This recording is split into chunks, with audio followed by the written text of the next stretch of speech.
Okay, can everybody hear me? All right, it is 7 o'clock, so we are going to start this meeting. And before we get started, I just want to let everybody know that the way the chambers are designed, it can be really noisy for us up here when there's just a slight bit of whispering and whatnot in the room out there, because the room is designed acoustically in a way that I hear every whisper from the back of the room. So that said, the meeting is now called to order. Clerk, will you please establish quorum?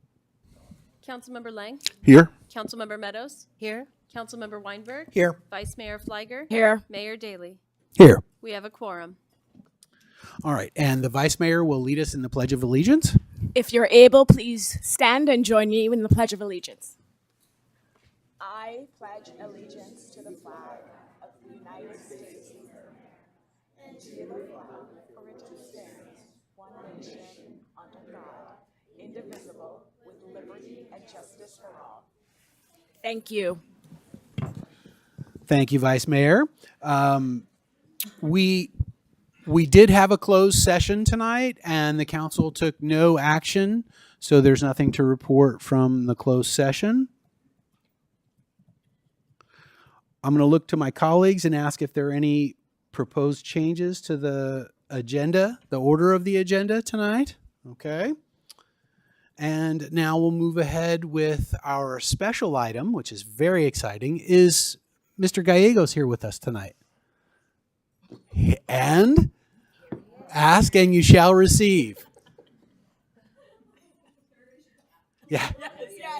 When he comes through the door, everybody clap for him.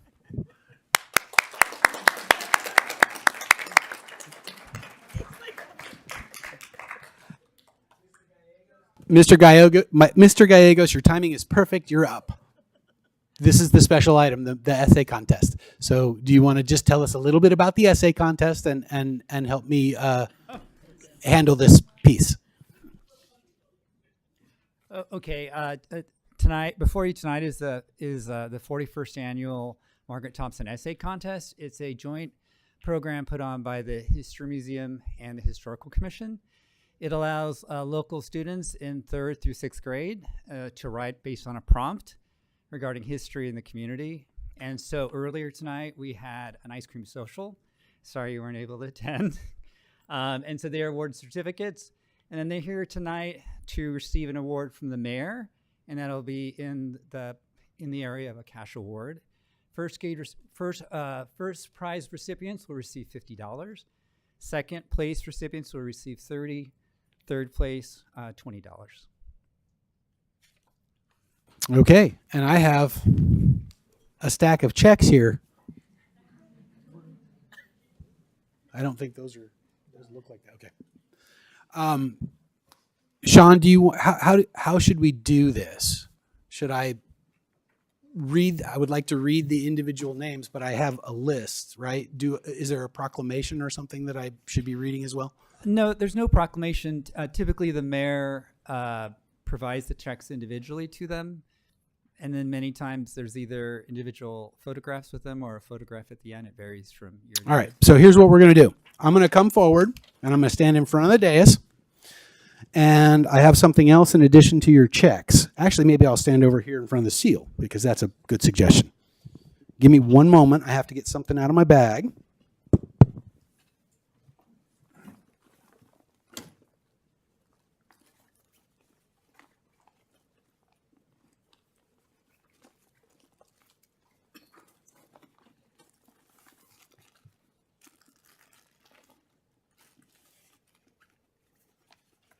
Sorry.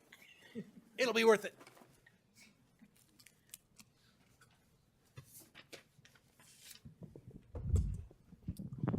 So, in addition to the checks, I have the Mayor's Challenge coin, which has a beautiful picture of our Civic Center.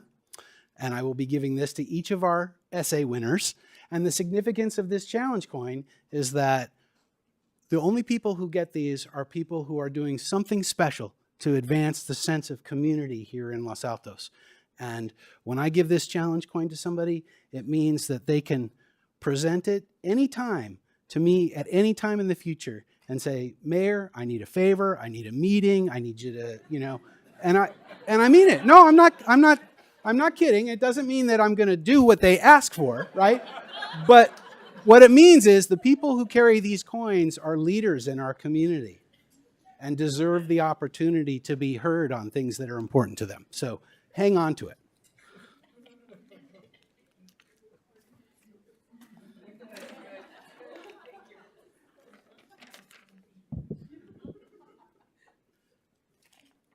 All right. So our first 3 winners are 3rd graders. And I'm going to announce the 3rd place winner first. And that person should come up if they're here and shake my hand, get their picture taken by mom or dad or whomever else is here with them, and get their coin. So for the 3rd grade from Covington, 3rd place goes to Charlie Mosley.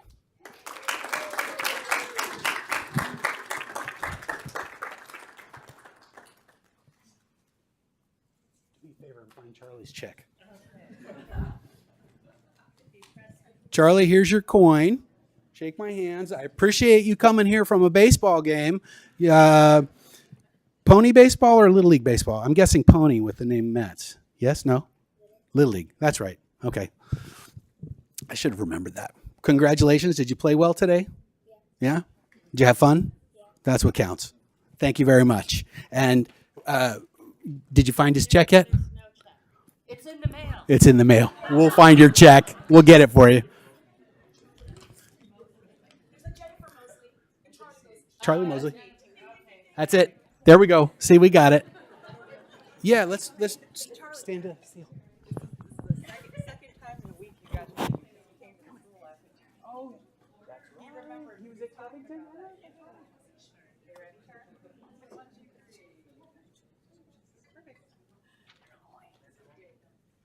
Thank you, Charlie. And now, our 2nd place winner from Covington, 3rd grade, Sarah Chen. Here's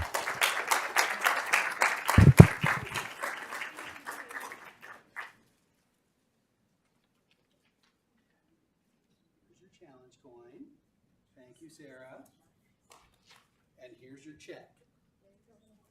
Yeah, did we get the picture? Here. Let's do this. You hold one side of the check and I'll hold the other. You're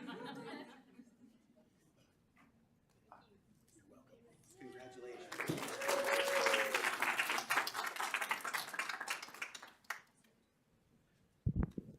And now, 1st place, 3rd grade from Covington, we have Finn Wagenspack.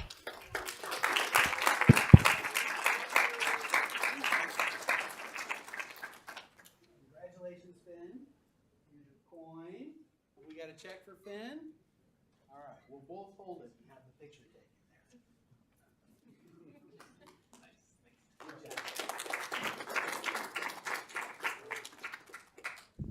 All right, and now 4th grade, we've got the 3rd place winner from Covington. I'm not sure if she's here tonight or not. Isabella Yuan. Oh, she is here. Wonderful. Good. Oops.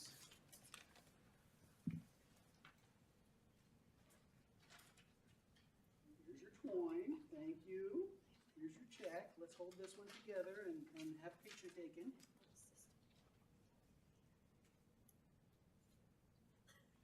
I'm sorry, it's not a big Ed McMahon size check. It'll spend better. No, they don't, but the parents do. Okay. All right, and now 2nd place from Pinewood, Parth Deshpande.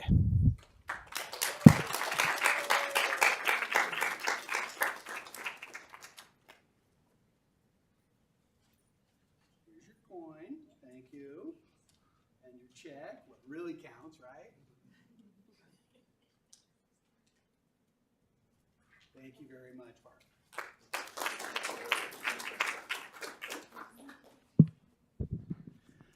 All right, and our first place winner in the 4th grade from Covington is Hazel Clement.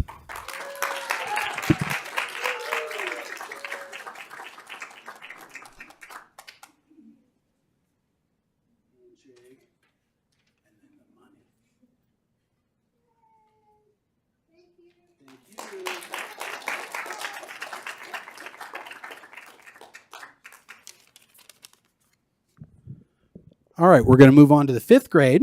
And 3rd place winner for 5th grade is Barbara Gong from Pinewood.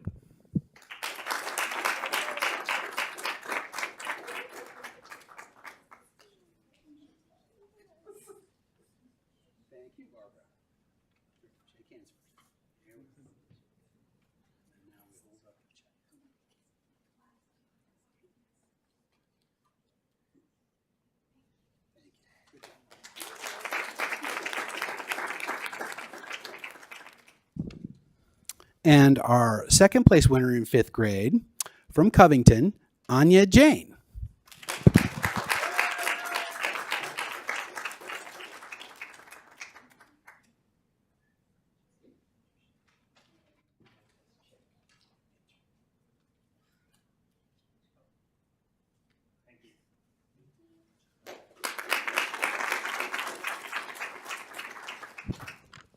And now, 1st place in the 5th grade, Aria Evans from Gardner Bullis.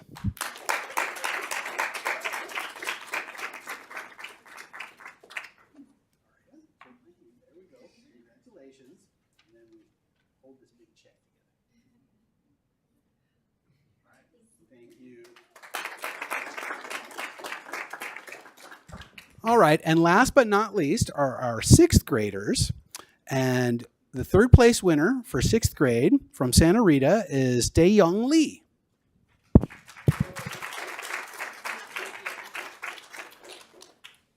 It appears Dae-Young may not be here, so we will make sure that they get all of the rewards that they are deserving.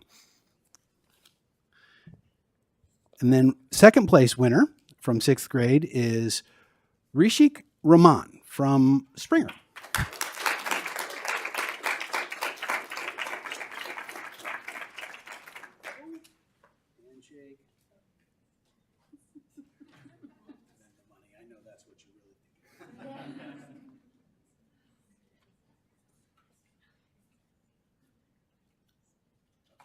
Thank you very much.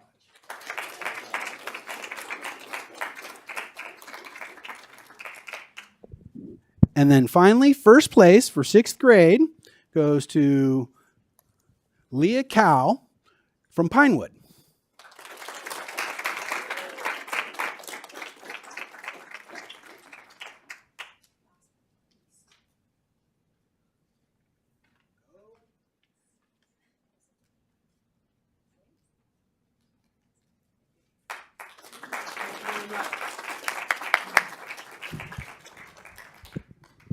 All right, let's give our essay winners and everybody else who participated but who isn't here tonight being recognized. Let's give them all a hand for contributing.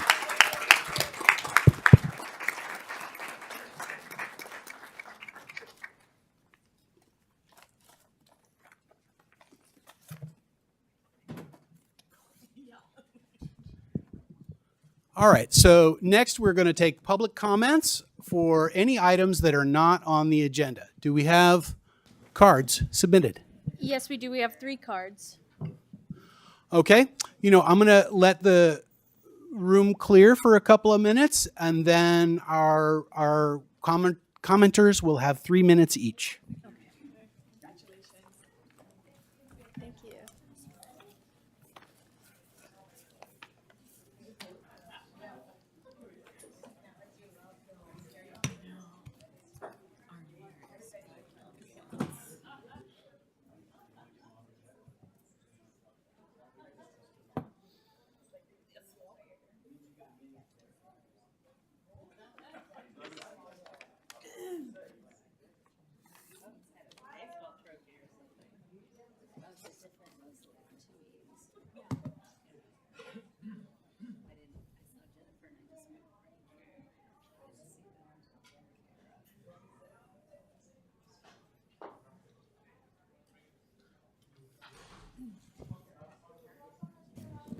Mayor, we now have 4 cards, just FYI.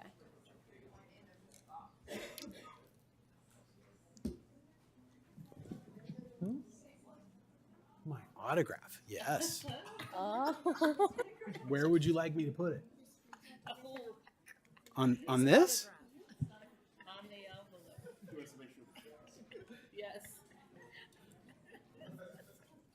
Thank you. I don't think I've ever been asked for my autograph by somebody who wasn't a banker.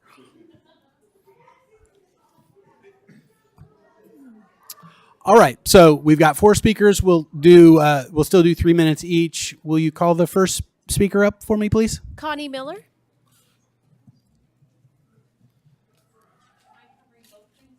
Just the one.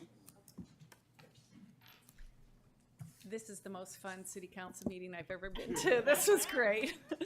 I just wanted to report back on the Living Electric Fair that happened this last Sunday, the 4th. First, I would like to say thank you to the city for making it a sponsored event. Thank you to Anthony, Nick, especially Tanya, our sustainability manager, who was instrumental in helping us. It was a great community effort with Lava, with Rotary, with State Street Market, and the Ann Wojcicki Foundation, and it really was fabulous. So contrasting, just focusing on EVs last year, where we had about 200 people.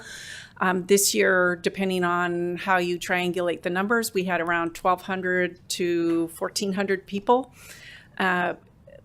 What made it so was a downtown venue, a diversity in who we appealed to, both through attracting kids with games. We also had various aspects of electrification as well as some waste things featured. Special thank you to Mayor Daley, who I spent some time with there, Vice Mayor Flygor, and Sally Meadows. It was good to see all of you there supporting the event. That's it. Yeah, we're hoping we can do it again next year. Thank you, and I'm sure we will. The next speaker is Sergio Jimenez. Good evening, Mayor, Council Members, City Manager. My name is Sergio Jimenez, and I'm your new Government Affairs Rep for PG&E. Wanted to put a name to a face to the name, not a name to the face. I'd love a challenge coin to get a meeting with you, Mayor, at some point. Just wanted to put that out there. And so, You can only get one if you meet me at Grant Park. right, there you go. Yes, I've heard. We can certainly do that. And to put it plainly, I'm your single point of contact for anything related to, for you all elected officials and city staff. Essentially, if you have anything related to PG&E, trying to figure out how to address an issue, finding someone internally, I am your point of contact. Now, one of the main roles I play is updating you if we have significant power outages that affect your community, and you should reach out to me. And I'm sure we have an established relationship with the city manager, Christina Ramos, who was in this position before, has established that. And so I just hope to continue some of the good work and collaboration that's taken place. Also, let me just also publicly acknowledge that we at PG&E have had our share of challenges over the years, and we recognize that we need to do better. I've been with the company about 3 months. Before that, I was a council member in the city of San Jose. That's how I had a chance to meet some of the wonderful council members.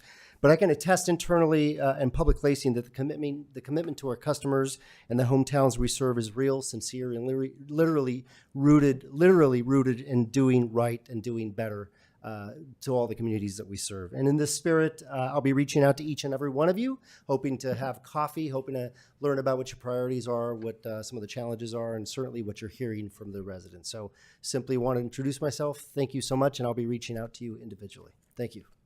Thank you, Sergio. The next speaker is Maria Bautista.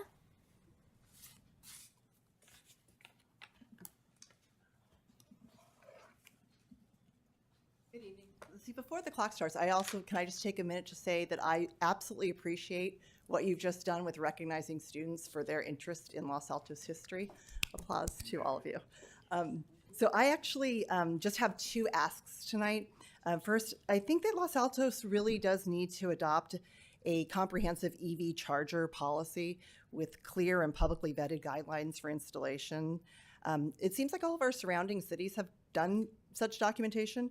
As you know, I mean, today EV chargers are being installed in our public parks and near historic landmarks. And there doesn't seem to be a lot of evidence of studies that speak to the number of chargers citywide, or even what our end goal is.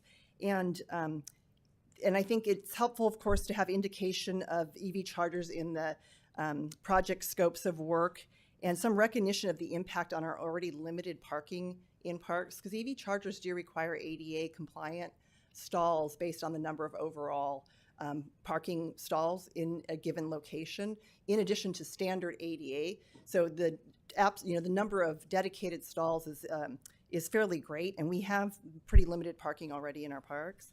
And then it'd be great to see just a plan too for EV charger maintenance. It's actually a fairly messy affair, so it'd be lovely to address all of these items. And I think that just to consider too, I think some residents have voiced to me concern that EV charging should be reserved for commercial districts only. So even just having some of that discussion in public might be helpful as we move forward in this process. Then my second ask is, I was at a council member's office hours this last weekend, and residents raised concern over just general maintenance in Los Altos. I know that you all are savvy with real estate and understand the importance of curb appeal, and it seems that residents are starting to feel that Los Altos really doesn't look its best. Some I've even said it kind of looks worse than it has in the past. And I think that, just paying attention, I did sort of a drive around town, and it is the case that our medians are not terribly well maintained, and our flower beds are needing some attention. And in particular, and there is this just detritus laying about, and I think that's a concern just both from a visual standpoint and also from a fire hazard standpoint. I know too, we had a resident of Loyola Corners really voiced concern over essentially what she described as blight there. And I know you're aware of the complications at Loyola Corners, but it'd be really fantastic if we could at least do our best to make it look better while we work through some of the projects there. And then it was actually Councilmember Flagger that was present at that meeting, and she was extremely responsive, I think, to those comments, and suggested that perhaps we seek the council support for a one-time beautification project, and really just invest in cleaning up and improving Los Altos look and feel, like doing a spring cleaning and overall gardening. I know we had COVID and things kind of got, we're a little behind in everything, but it'd be really great if we could do a one-time large project and just kind of bring everything back up to the standard that Los Altos deserves. Yeah, again, I think beautification, you get a lot of bang for your buck with it. So thank you so much for your consideration. Thank you. The next speaker is Pierre Bedard.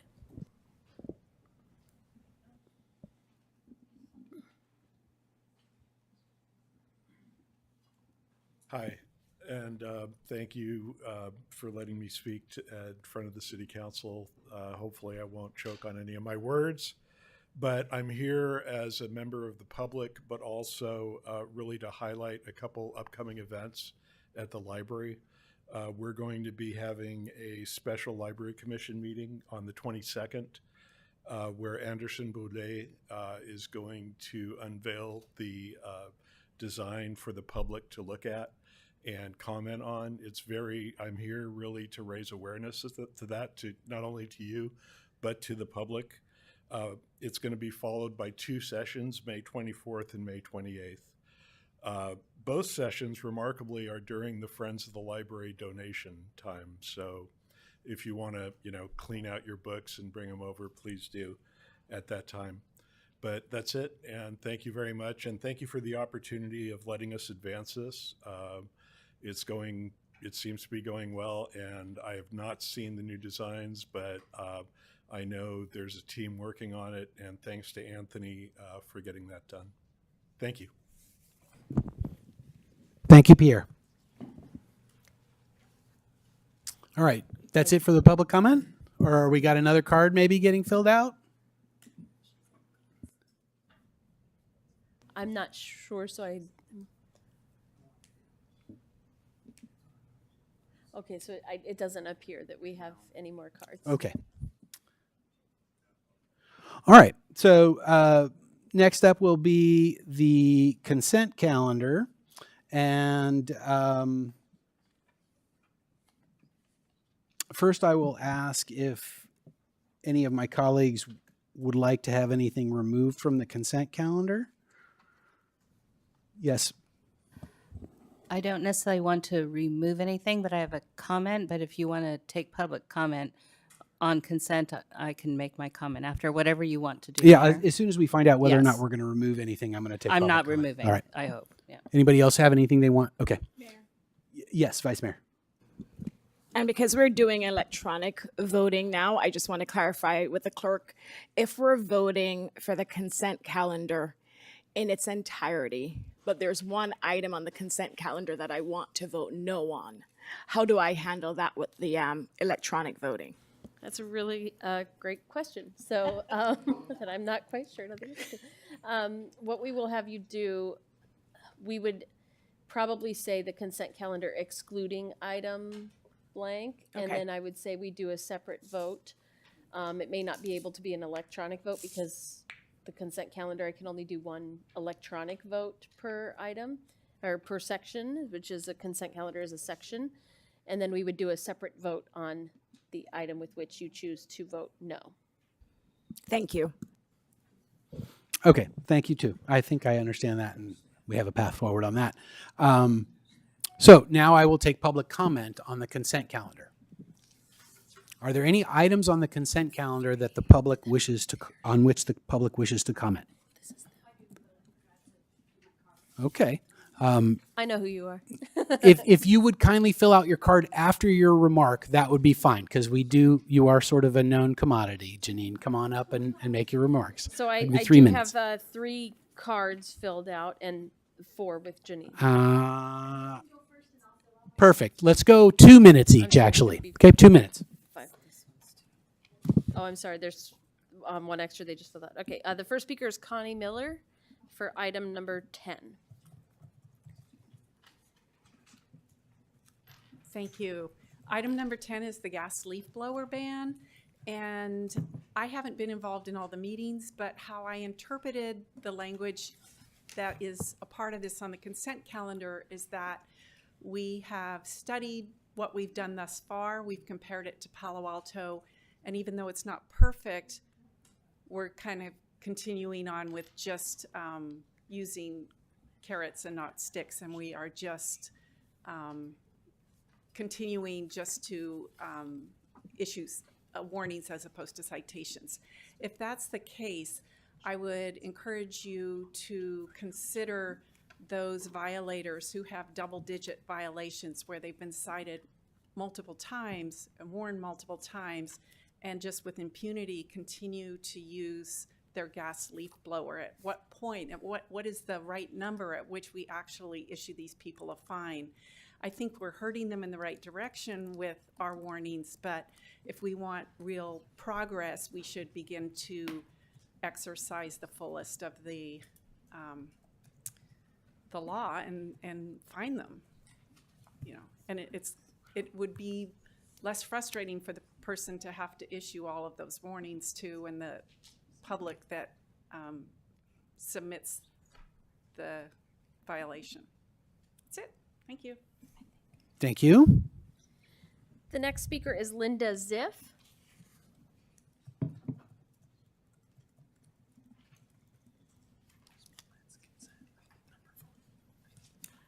I'm here representing the Greentown Los Altos.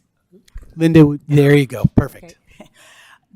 Representing the Greentown Los Altos Clean Air Advocate Group. And thank you for your time and attention for addressing this very important health, safety, and environmental issue. And thank you also for the very thoughtful and practical revised gas leaf blower ordinance of August 2023. When it was adopted, our group publicized the fact that it changed. The homeowners were fined instead of the workers. And we encourage residents to start sending in reports to code enforcement. The data shows reporting significantly increased, about 100 complaints filed monthly. Code enforcement sent hundreds of warning letters to residents, and it really made a difference. Anecdotal reports indicate that residents observed more landscape workers switching from gas to electric. A current update, however, shows that we are regressing. Reports are less than 50 a month, and frustrated residents realize the reporting is ineffective.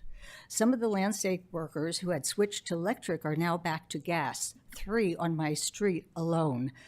Landscape workers and residents have learned the ordinance is not enforced. No citations, no consequences. After 34 years of a gas leaf blower ban, hundreds of Greentown handouts done by dozens of volunteers, and hundreds of warning letters from the city, we know that education here is not sufficient. We can get this resolved if the law were enforced as written, that citations shall be given. Also, in the Climate Action and Adaptation Plan, elimination of fossil fuel landscape equipment is designated as a #1 priority, yet no action has been taken. Policy and ordinances become meaningless words without consequences.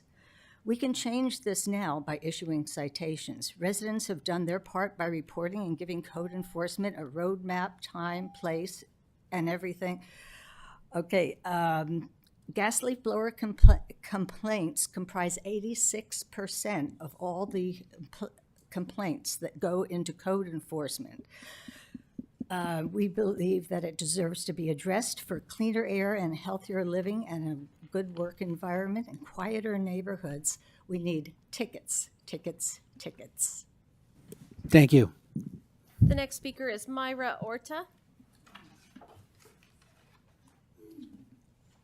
Okay, I have compiled, I am known as Mrs. Leafblower since, my name is Myra Orta, and I've lived in the community well over 50 years.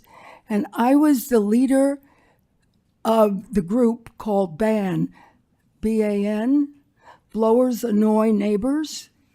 And I was the leader of that group that initiated the ban, and it happened 34 years ago. I find it ludicrous that I'm standing here 34 years later and still talking about leaf blowers.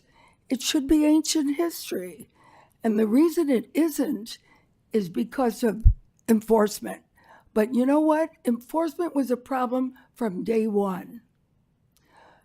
I have compiled information, synopsis. I have hundreds of pages, but this is a synopsis of the history of the ban, how it started. It got challenged, and then it went to a vote. And the people in this community of Los Altos voted 60% or a little more in favor of a ban. And they want a ban. The majority of people don't like blowers for the main reasons being the pollution, the noise pollution and the air pollution. And there's no way you can do anything about that except to ban them. And when it started out, they said, okay, we'll allow blowers, but at a certain decibel. Well, that didn't work. And we'll allow blowers just at certain hours. And the police said, we can't enforce any of that. And then they were going to have blowers with stickers. Some were good and some were bad. The police said, we can't enforce it unless it's a total ban. So the city council at the time, 34 years ago, said, okay, we have a total ban. That means no one can use a gas blower. You have to use an electric or a rake. And then the gardeners complained and they called it a racial Ms. Orta, issue, thank which you. is ridiculous. Your 2 minutes are up. Pardon? But thank you. Your 2 minutes are up. But My minutes are up. but I can give appreciate. these out. Yes, you can. I want to give these out to. Why don't you drop those off with the clerk and she'll make sure that we get Can those, I give okay? them to somebody to? Yes. Yeah, I like the council We'll get them. We'll get them. manager. We'll get them. I only have 8, so, It's okay. We'll make sure that they get them. but I'd like each council member to have one. We will, Ms. Orta. Thank you very much. The next speaker is Carl Orta. Good evening. My name's Carl Orta. I live 1225 Villa Huerta in southern Los Altos. I think Myra just laid it all out, but it occurs to me that I mean, we're talking about enforcement today because, I mean, we drive down the street and it's over these guys with the backpacks with the noise, and you stop them. There's a turnover in gardeners. They say, "Oh, gee, I just started working here. I didn't know." The homeowners should inform them. Maybe if the homeowners were fined, would get their attention. But we have to come up with some sort of schemes where the people get involved, the homeowner gets involved. We've gone through several staff people, police chiefs, mayors, and each one is very sympathetic, but we're in the same boat all the time. And what we used to do, what did we call it? Anyway, the police would come and do a thing in the neighborhood and just drive around right then and there with 2 police cars, and they gave out like 50 tickets on the spot. Where there's 2 patrol cars in Los Altos at any given moment, well, they're not going to come by there very often, right? So anyway, enforcement is the problem, I think, but we're not trying anything. We're not trying anything new. We're not trying to do something to get over this. Thank you. Thank you, Mr. Orta. The last speaker is Janine Valadez.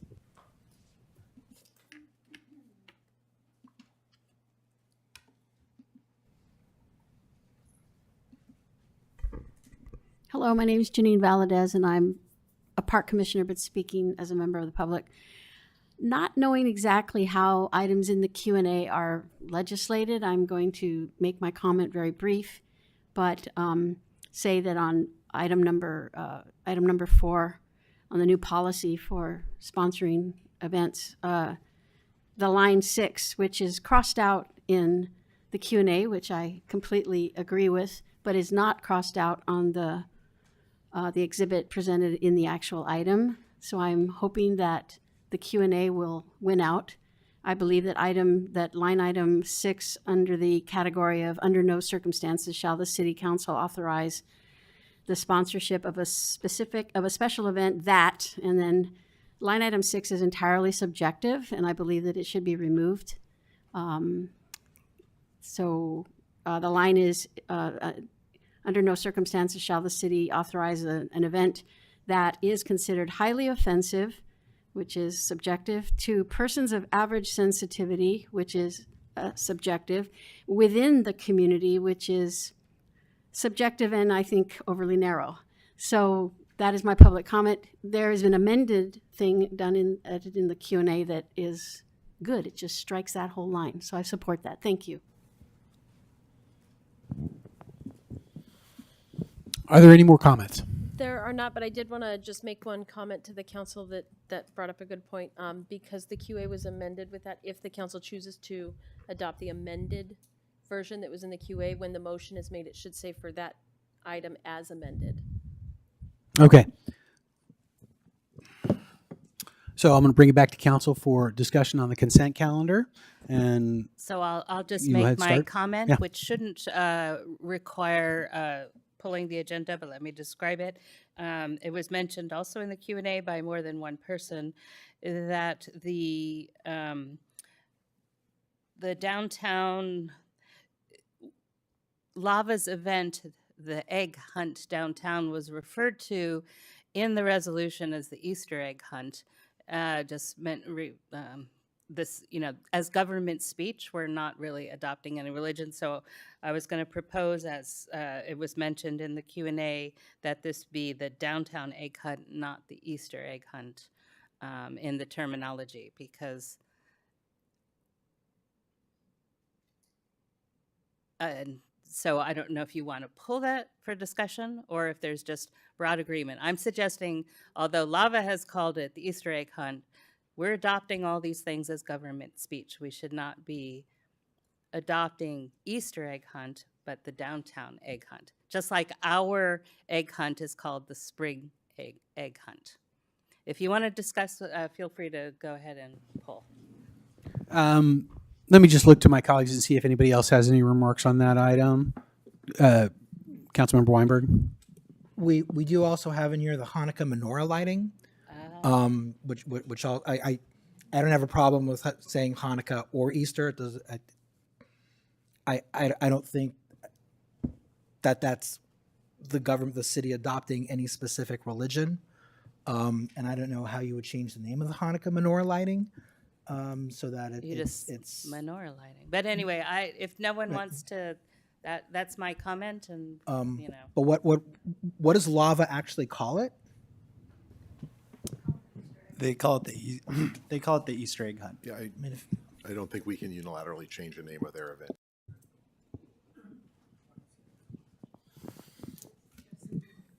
Okay, Vice Mayor. Thank you. And because we're discussing the consent calendar items, just going back to my question at the beginning to the city clerk, the item that I'll be voting no on is item number 3. Noted, thank you.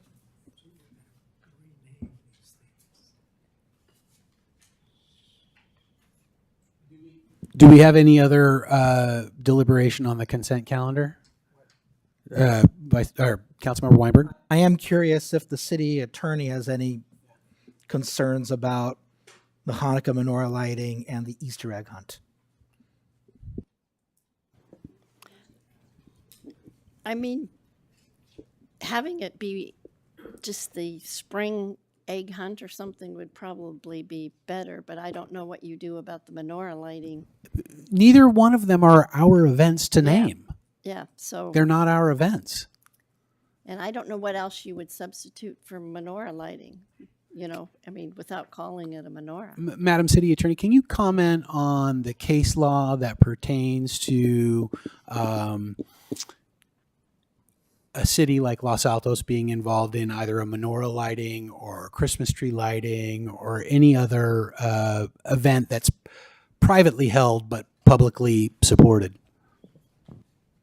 Well, the city can allow it and permit it, and what we do is we adopt it as our speech, and then in the future, if other groups come in and they want to apply for it, then we can adopt it as our speech then, or we can say, no, we don't want to adopt it. So this just gives us a way of not opening up our parks and our streets and to become public forums, letting one person in and then saying no to another person and getting into some liability.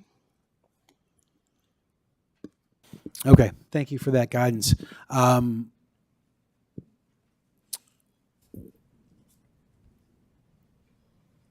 going to actually pull item number 3. Oh. Yeah. Okay. And then do we need a vote to pull it, or do we just pull it? Okay, we're just pulling it. So we're going to treat it separately. We'll handle the consent calendar, and then we'll handle item number 3. Okay? So I will entertain a motion to approve the consent calendar. I'll move to approve the consent calendar without number 3. Without number 3 and with the change reflected in the Q&A. The amendment reflected in the Q&A. Striking number 6. What was number 6? Yeah. Second. It was line 6. It was line 6 under item 4 in the consent calendar pertaining to the adoption of our special event sponsorship. Yeah.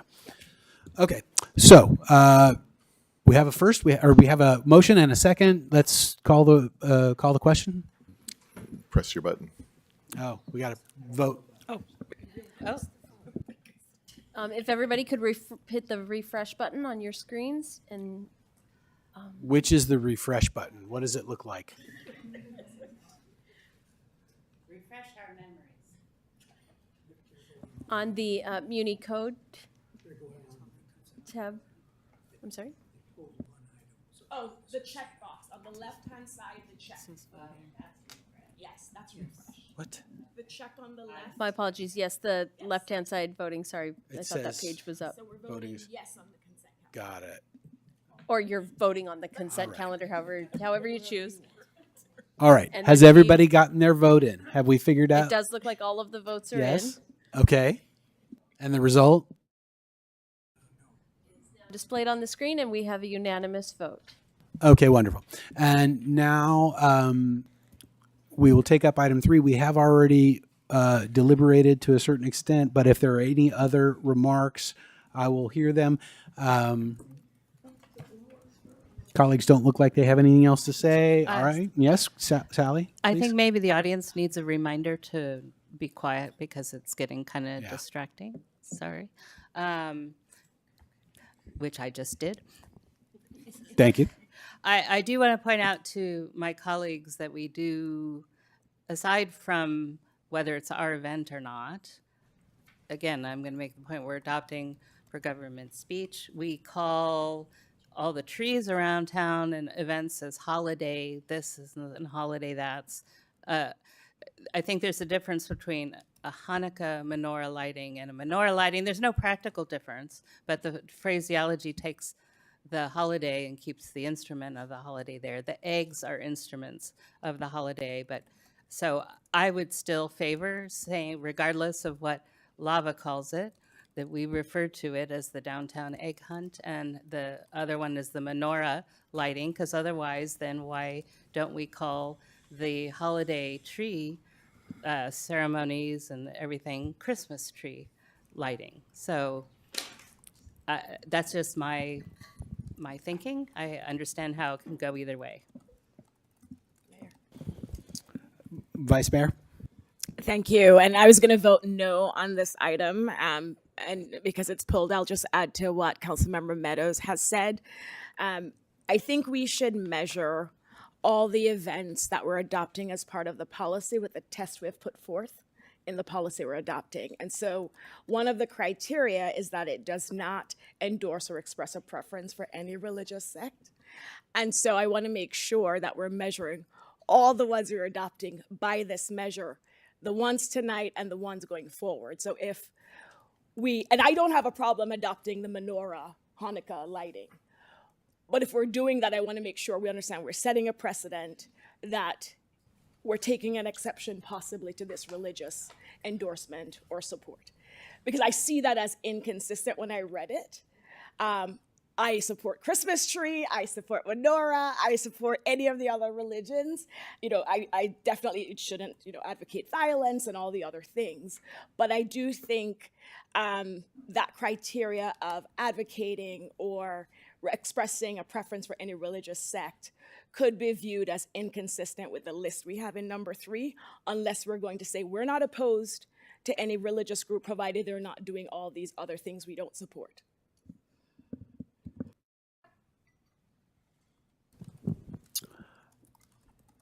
Are there any other remarks? Councilmember Weinberg? I think the vice mayor makes a compelling argument, and I wish she hadn't, because I don't think it's a big deal to call it the Easter egg hunt or the Hanukkah menorah lighting. I think I should say for the record that a menorah, my understanding is that it is it is a Jewish religious icon, and I don't think there's any way of getting around that. You can call it a spring egg.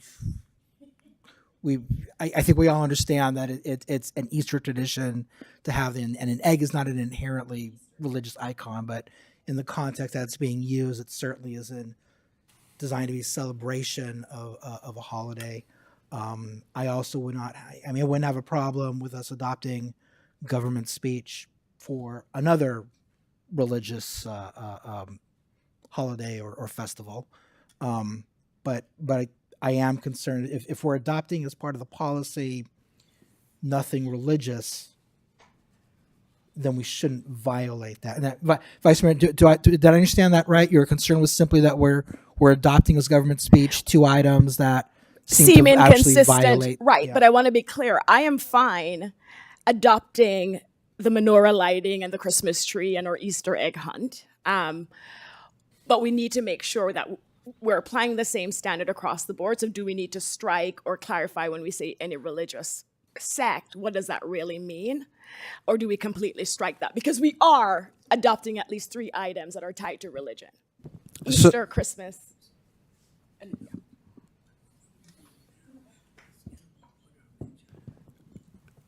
I think the word preference does a lot of work in the statement, right?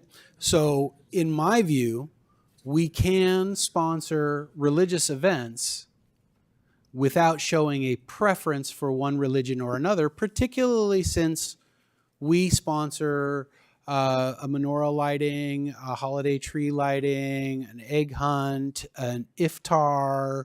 I think we do something for Diwali. And frankly, there are folks whose beliefs may not follow traditional religious lines, and they may see some of the things that we do around the environment or the arts as being equally transcendent. So for me, as long as we are not establishing a trend where one religion is okay and another one is not, then I think the language, actually, we can do harm by neutering the language. Because when you neuter the language and you take religious sentiment out of the language, you're actually diminishing the importance of that particular ceremony for the people who celebrate it. And then you're on a slippery slope, and you better well neuter the language for every single ceremony that you support. And you start getting into, well, I'm offended that you're calling it a holiday tree because I don't celebrate holidays. So I get back to that word preference, and I think that allows us to continue to support various religious celebrations without saying one is better than the other. And that's where I am on this. Councilmember Lang? Yeah, I'm going to say, to me, the choice is not, we don't have a choice about what it's named, right? In the matter before us, we can add or subtract things from our list of what we're supporting, but I don't think we're in a, we could take something off and say, we'll consider it again if you change the name. But to be clear, I don't think we're in a position to change other people's events' names. I tend to agree with your point of view that you might as well call it what it is, and be upfront about it. On some level, it's very hard to separate recognition of things. Like Halloween is a religious event. People forget, but it's All Hallows Eve, right? Right. So my feeling, in fact, holiday comes from holy day, right? Like a lot of these things are very tied up into these traditions, and so long as we're not, as you say, being prejudiced against the requests, and in fact, I think we have a good record of encouraging people to come forward with meaningful events from their culture, which are often tied up with things. I'm comfortable with it, and I'm prepared to support it as it is. Thank you, Mayor, and I agree, and I appreciated your explanation, Mayor. I'm not sure the preference in that clause is really saying what you read it to mean, but I agree with your interpretation. So I don't know if the city attorney could take what she has heard and revise that, because what we're saying is it's not that we're excluding speech related to religion. We're totally open to that, right? Because this preference is saying that if an organization came forward and asked for a sponsorship and that organization was pushing or showing preference for their religion, that's how preference is actually used here. But I think I'm hearing from council is we're fine sponsoring as long as they don't, advocate violence and all these other things that I know we're all against. We're open to sponsoring religious events as we have done with the Easter egg hunt, the menorah lighting, the Christmas tree, provided they don't do all these other things.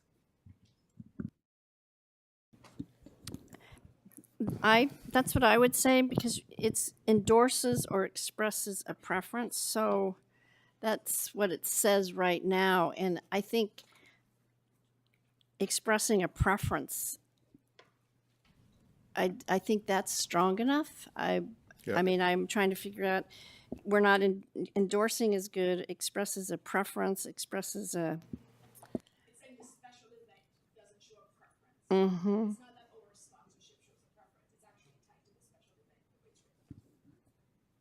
event. I think we're all in agreement. Well, before I go to Councilmember Weinberg, I'm actually convinced by the vice mayor and by the city attorney that this should be, that particular clause should be rewritten so that the city is not showing a preference. We just passed that resolution. Exactly, we did. That's right. Well, So let's model it.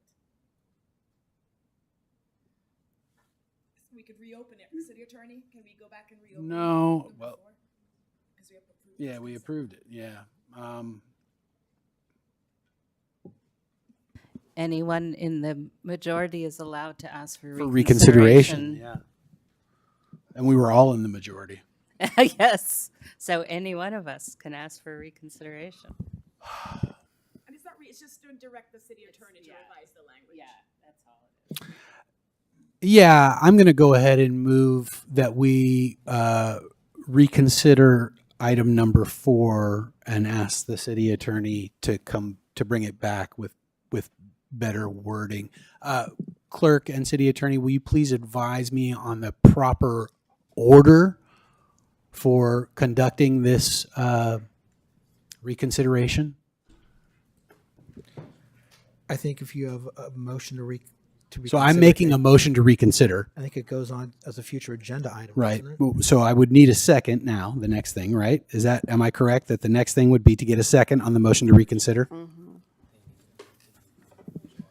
But they were all. Second. They were all in the majority. Yeah. We're just trying to determine if it's best for it to just come back at a future meeting, like at the next meeting, for this to be.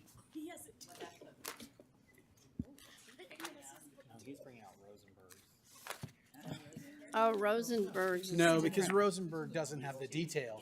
Yeah. When you're something like this, you default to Roberts. No, we don't have Roberts. We have Rosenberg's are our norms. Right, but Rosenberg's is a subset of Roberts, and you yourself said in the past that when Rosenberg's doesn't cover a particular issue, you default to Yeah. Roberts. Well, Rosenberg says that it has to be a majority. Yeah, and it is. So it requires a majority vote to pass like other garden variety motions, but there are 2 special rules that apply. First is the matter of timing. A motion to reconsider must be made at the meeting where the item was first voted upon. A motion to reconsider at a later time is untimely. You can overrule that with a 2/3 majority. Second, a motion to reconsider may be made only by certain members of the body. So you've got it. You're All in the right, so majority. we've got a motion to reconsider, and we've got a second by the mayor and a second by the vice mayor. So let's call the question for reconsideration. And to clarify, this is to reconsider item 4 that was previously approved. Yes, but Yes. it is supported. It needs to be supported by 2 people under the norms. Councilmember Lang. I third the motion if you need that. if no. that's what- No. Councilmember Meadows. Yes. Councilmember Weinberg. Yes. Vice Mayor Fliger. Yes. Mayor Daley. Yes. Motion carries 4-1 with Councilmember Lang opposed. All right. So our guidance would be to bring this back on consent with changes that reflect that the city is not showing preference, not that the sponsored event is not showing preference. Yeah. Is that a fair interpretation? No, just saying, well, with this direction, we'll bring back the flag policy as well, which has similar language. if the Yes. Council would like. Okay. And 3 comes back 2 then, or we'll get to that right now? No, we're 3? getting to 3 next. Yeah, okay. Yeah. Councilmember Weinberg. So 2 things. One, I would just like to note that our norm 11.8C discusses the effect of the approval of the motion to reconsider. So I would urge staff and council, as well as my colleagues, in preparation for our next meeting, to familiarize themselves with that, to make sure that we are staying within the guidelines and bounds that we have set for ourselves. City Attorney, my concern when you go back and look at this is to look at the issue of whether, if the council were to adopt something like Hanukkah menorah lighting or Easter egg hunt, and in the future the council declined to adopt as government speech some other event that references another religion, are we opening ourselves up for some kind of a First Amendment or other claim of bias or discrimination or something like that? I think that's really the concern, and I have a hard time believing that this council would frown upon any religious organization or any organization saying we want to have a religious festival that is community gathering in nature. But obviously we want to make sure that we have protected ourselves and future councils from any actions that we take. Thank you. That's excellent added clarification for our guidance. All right. Now we'll go to item number 3, and I will defer to my colleagues who wanted to pull it to discuss. So I'm fine with number 3 with the edits that are going to be made to the policy. Okay. Any other comments on number 3? I would propose that we simply table this until we have the policy down pat. Is that a motion? Yes. Second. Call the question on the motion to table. I'm sorry, I missed the second there. Who was the second? I did. Okay. Councilmember Lang. Yes.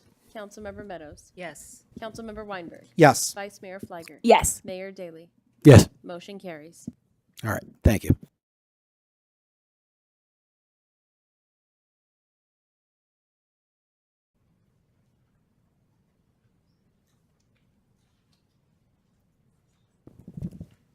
All right. Next, we will have a public hearing. We'll have the introduction of ordinances pertaining to the Sherwood specific plan. We have 3 different actions for council consideration.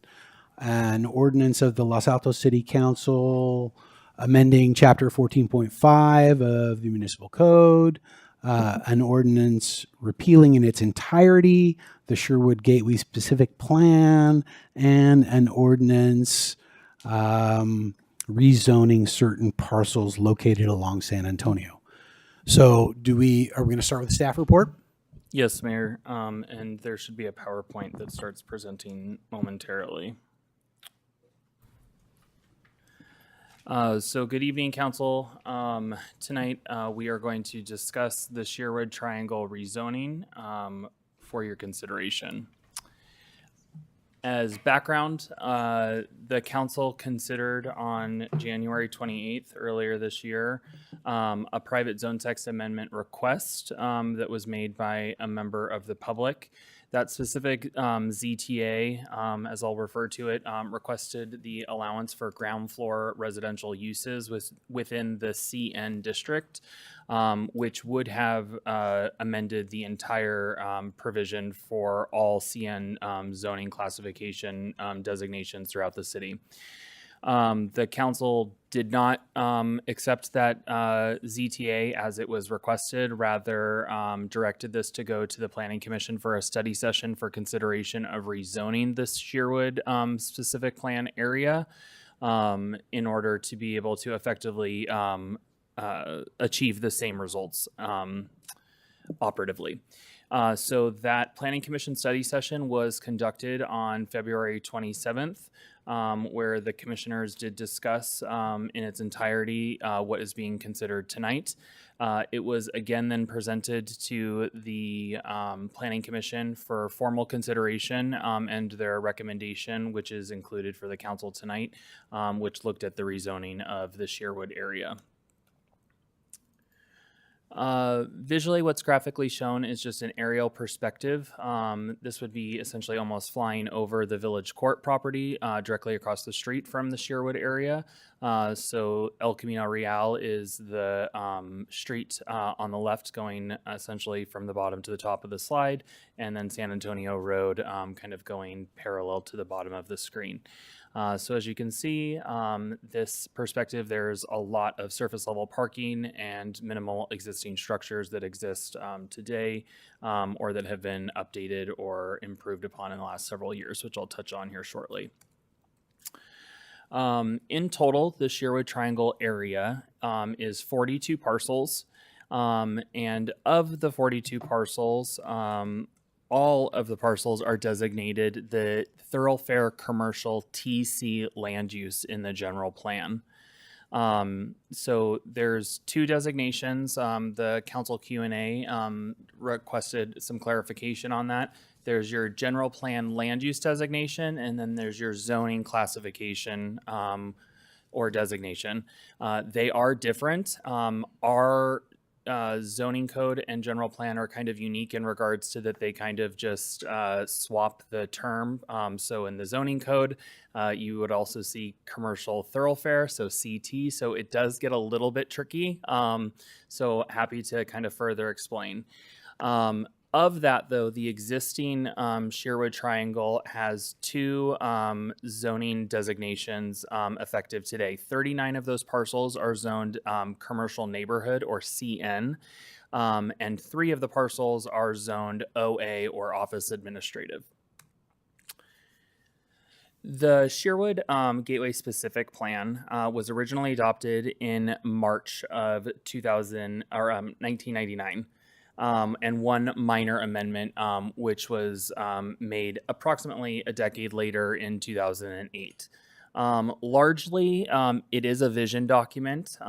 So with that being said, it is almost in its entirety subjective criteria, which is unenforceable today under the Housing Crisis Act and the Housing Accountability Act. So predominantly, we have to deviate back to the underlying zoning districts for all of the parcels. Additionally, I do think it's kind of important is that the specific plan explicitly states that in order for the specific plan area to develop consistent with the goals and objectives of this plan, the envisioned improvements will need to be funded. So all of those subjective kind of criteria that were kind of included, envisioned for the area, they needed to be funded. With that being said, no funding has ever been allocated since the plan was conceived. And that means that it has essentially passed on the burden to potentially just the private development that would potentially occur in the future, or for an assessment district to be essentially kind of created in that area to kind of create kind of some of these big picture vision kind of deployments that were thought of. One thing that I want to point out is I looked around, since it is only 42 parcels, is that of the 42 parcels, only 2 parcels have redeveloped in the last 50 plus years. Minor TI changes, yes, but that does not count for what we're considering in regards to actual site improvements. So very little improvement has actually been done during the specific plan era, as well as before it as well. Somewhat already touched on this is the general plan versus the zoning designation, is that the existing designations for all of the area is that TC land use designation, and then a combination of commercial neighborhood and office administrative. Zoning ordinances, however, they must be consistent with the general plan and any applicable specific plan pursuant to the government code. The existing zoning designations are actually inconsistent with the general planned land use designation, and the correct zoning designation is, and actually was prior to the specific plan, CT. The city effectively 25 years ago implemented essentially a backdoor moratorium on any development from occurring in the area. There is inconsistent land use designation. So essentially we effectively created legal non-conforming properties throughout the specific plan and have never rectified that for future improvements. So there's quite a bit of limitation on existing properties from ever improving in the near-term future if we were not to change the zoning classification as it is today. Kind of just touching on SB 330 or the Housing Crisis Act, because there was consideration about effectively reducing potentially the specific plan area. This kind of came as an initial public comment during the Planning Commission kind of review. This is just to remind the council as well as the public is that the city is effectively prohibited from downzoning any parcel within the city without a mirrored image of the effective increase of that same density reduction elsewhere in the city. So if we lost somewhere, we'd have to gain elsewhere. The city does not have anywhere else to be able to upzone, as we've already done that throughout the city as a part of our housing element. So if that was a consideration of the public or for the council, we legally are precluded from actually pursuing that if that was a part of a conversation. Specifically, this table graphically represents existing CN zoning districts, existing CT zoning, and then what would be proposed. So I proposed a little bit of a combination of the development standards between the existing CN district, which is effectively what the majority of the Sherwood specific plan area is zoned today, and then what the proper CT zoning classification should be for the designation.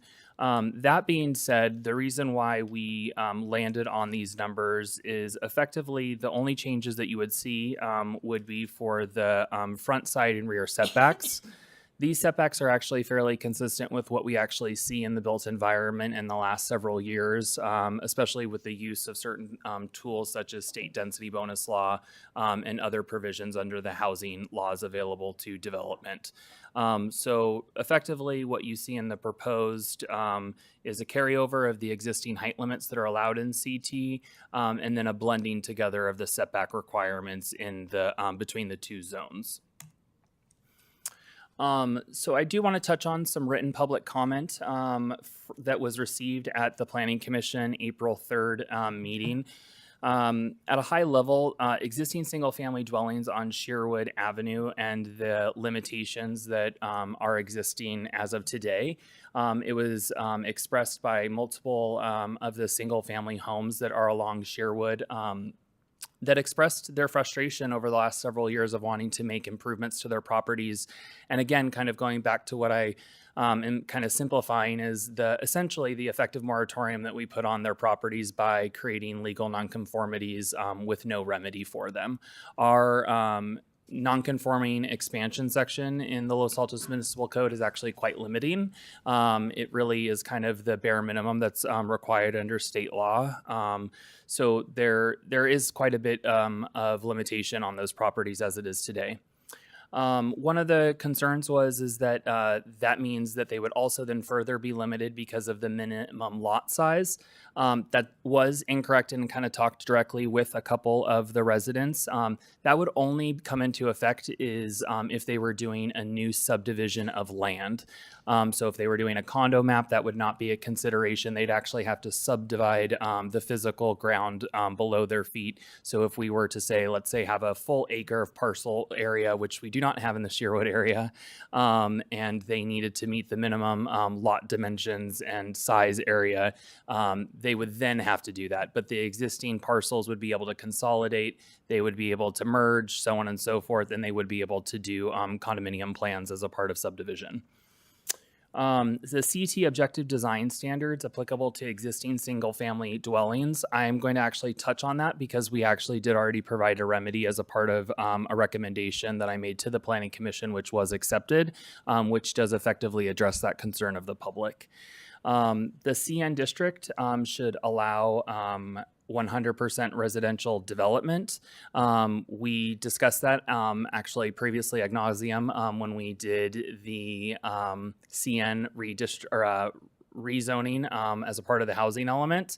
That is why the council directed staff to consider rezoning the Sherwood area to a different classification so that we would not then effectively undo what we just did a year and a half ago, specifically to the Rancho shopping centers and all of the CN properties that front Foothill Expressway. And then it was also proposed to create a new zoning district for Sherwood. I expressed and gave the professional recommendation is that would not be in the best interest, is that we would have to go through full CEQA analysis for that because we would be creating a new zoning designation and a new land use designation within the area. The reason why this project or activity by the city is actually exempt under CEQA is because the general plan designation is already in effect, which is actually what requires the CEQA analysis. So we're actually bringing it into compliance, which is a standard exemption under the CEQA guidelines. Kind of going back a little bit to the staff requested modification is included in a new subsection in chapter 1450 is for the improvements for existing single family dwellings in the CT district. There are no single-family homes in the CT district other than what fronts Sherwood. There's nothing on El Camino Real. There might have previously been, but they no longer exist. They have been demoed and redeveloped or will be in the near future. So the bold, underlined, and italics reflects all existing single-family dwellings in the commercial thoroughfare district shall be subject to the adopted single-family residential design guidelines. So this was incorporated and accepted by the Planning Commission at their meeting where they considered this item, and members of the public of the Sherwood specific plan area that live there today warmly accepted those changes as it addressed their specific issues for any potential concerns of redevelopment in the near future. And with that, I will not repeat this as Mayor Daley already opened our item with this, but this is the consideration. What I will touch on is that finding the proposed zone change and amendments are exempt from environmental review pursuant to section 15183 of the California Environmental Quality Act, which is to bring a zone change and amendments consistent with the general plan.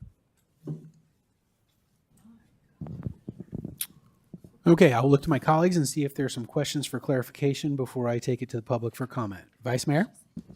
Thank you, Mayor, and thanks, Mr. Zorns. I really appreciate the creativity that went in to bringing this proposed rezoning for the Triangle area.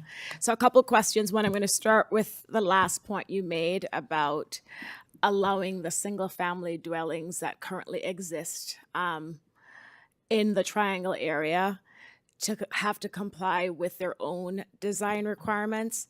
If a developer, if one of the property owners were to sell the single family home and a new developer came in, would they be allowed to build another single family home based on these new zoning requirements, or would they now have to comply with the CT zoning requirements for new construction? So I understand the current single family homes, we have made this exception so that the design requirements and standards will only be for these single family homes. But going forward, if someone wanted to tear down one of the single family homes and build a new single family home, would they be allowed to do that, or will they be subject to this new CT zone requirement? So they'll all be essentially afforded the benefits of the development standard, so setbacks, height, so on and so forth. But if they redevelop as a single family home, they will get to use the design guidelines. So for like height or bulk and mass, so all the offsets that we created with Opticoast during the objective design standard process, that's quite rigorous for a single family home to adhere to, and it's a big departure from our single family guidelines. So it's just that they will get to use the single family guidelines, but they'll all get to benefit from the development standard criteria. So height, rear, front, side, and front setbacks. So let me step back then and clarify. In the CT zone, can you have single family dwellings, separate individual, not 5-story residential? Does that zoning allow, right? Yes, so it's not called single family, it's called residential only. Right. So we were intentional with that in order to be able to not narrow the focus because there's such a broad spectrum under state housing law. So single family home is only residential, so it would qualify, yes. Okay, good, thank you. And what are the other CT zones, if any, in the city? This is actually it, and then everything that the council and community traditionally know is what fronts El Camino Real. Okay, thank you. Any other questions? Councilmember Weinberg. Thank you, Mayor. Thank you very much for the presentation, Nick. Couple of questions. The proposed rezoning, does that include? Are you only proposing to? Well, no. Does the proposed rezoning include the OA lot that's kind of at the corner of Sherwood and North San Antonio, which I think it's now used as a parking lot? It does, yes, because of the underlying land use designation. So it was originally a part and held as a part of the original area that was designated, yes. Okay. So there are a number of lots that have been turned into parking. because of the demand, because of some of the restaurants that are there. Are those parking lots going to be legal non-conforming, or is that allowed under the CT zone that you're proposing? Give me one moment. I guess so. Well, the question was, is if the council adopts the recommendation of the planning commission, I asked the question, is anything going to be legal non-conforming? And the answer was no. So if that's the case, I'm wondering if parking lots are allowed, can anyone buy a parcel that has an apartment or a house on it and turn it into a parking lot? So the CT district does not expressly call out a surface level parking lot. However, if there was an existing single family home, even as minimum as that, the Housing Accountability Act precludes the city from permitting demolition without replacement of that unit. So I would highly doubt that anybody will buy that because of the no net loss provisions in state law. Yeah. What about a park? I'm sorry? What about a park? Well, we would need to actually change the land use designation because of the way that the prior councils have designated that land use. Okay. So if the council were to find a parcel of land, the action would also need to accompany a general plan amendment as well as rezoning. Mm-hmm. And that is because of prior council decisions in regards to holding all of our parkland in a different classification intentionally to prevent future councils from undoing it. So you're recommending we don't develop parks, huh? I'm recommending that you consult your professional staff before making decisions from the dais with land use decisions. Touche. About halfway down Sherwood Avenue, there's a little lane, Leveroni Lane, which goes to I don't know if they're apartments or townhomes. I don't remember. Is that included in the rezone? Could you describe, council member, the? So yeah, if you go halfway down Sherwood, you get to I think Acacia, but there's also this little street called Leveroni Lane. If you're looking at the land use map, it's the orange development that's right behind the colonnade. So I'm going to it right now, but it's a different zoning classification. It is. It's R3, I think. Yes. So it's the R3 zoning district, which is not included as a part of that. So that's not included as part of. Okay. All right. And then we've got Acacia, and kind of looping around Acacia is this alley, which is a pretty big alley. I'm wondering, we have these setbacks. What is anyone allowed to develop a house using the alley as the front, as opposed to Acacia as the front? No, because of the way that the other sections in our general provision section requires the designation to be off of the primary frontage, which is a legal street and not a legal alleyway. So you cannot flip it without that zone text being modified in the future. Okay.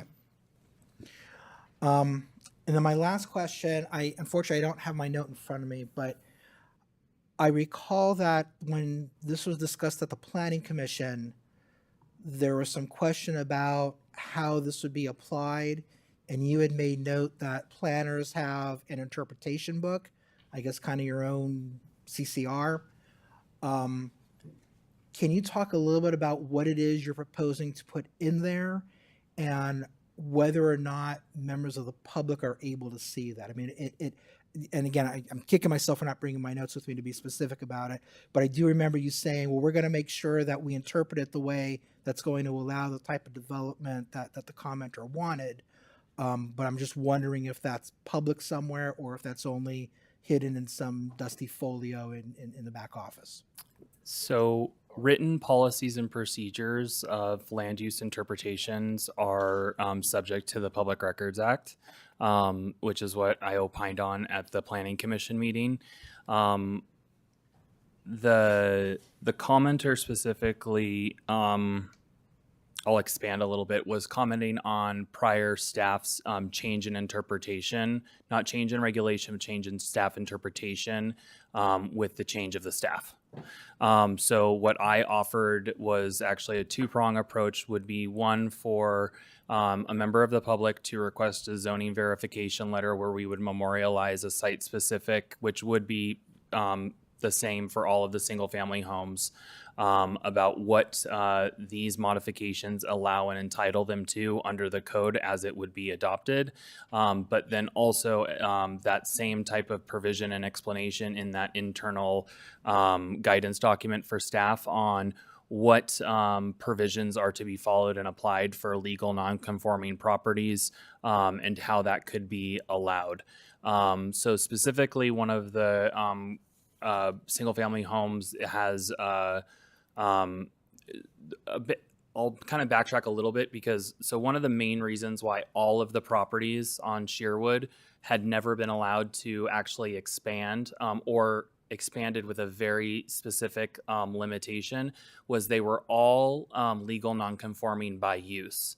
This council action allows these to all be allowed uses by right, which that's actually so none of them are now legal non-conforming as to use, which is actually the biggest kind of concern.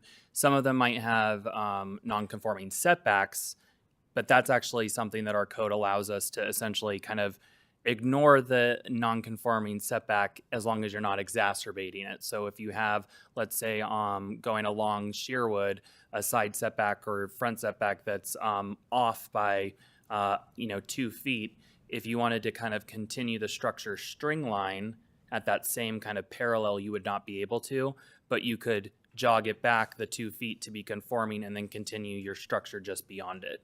We see that actually a lot in like the university neighborhood or old Los Altos because of the age of those structures. So that's actually kind of the biggest issue. So what I offered is kind of a full example of what we would provide the staff as a guidance for them. And then also if the public wanted to have independent zoning verifications, we could provide that for them so that they had a solid answer for even if staff were to change that's what they were provided, which is legal justification for them to be guaranteed that in the future. Okay. Thank you very much. Thank you, Mayor. Councilmember Lang, do you have any questions? Just one, please. Ask this in the written questions, but would like a little bit more color, if you would, about why we have two maps. It sort of seems like it's designed to cause conflict and confusion, so surely there must be some purpose to it. Could you illuminate that purpose? So it's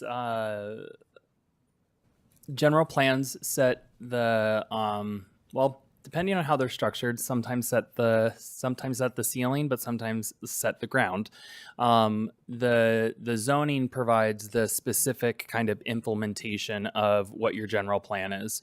There are many jurisdictions that have a very simplified general plan or land use designation map, which just says residential, commercial, hotel, so on and so forth, the very basic and archaic way of kind of having it.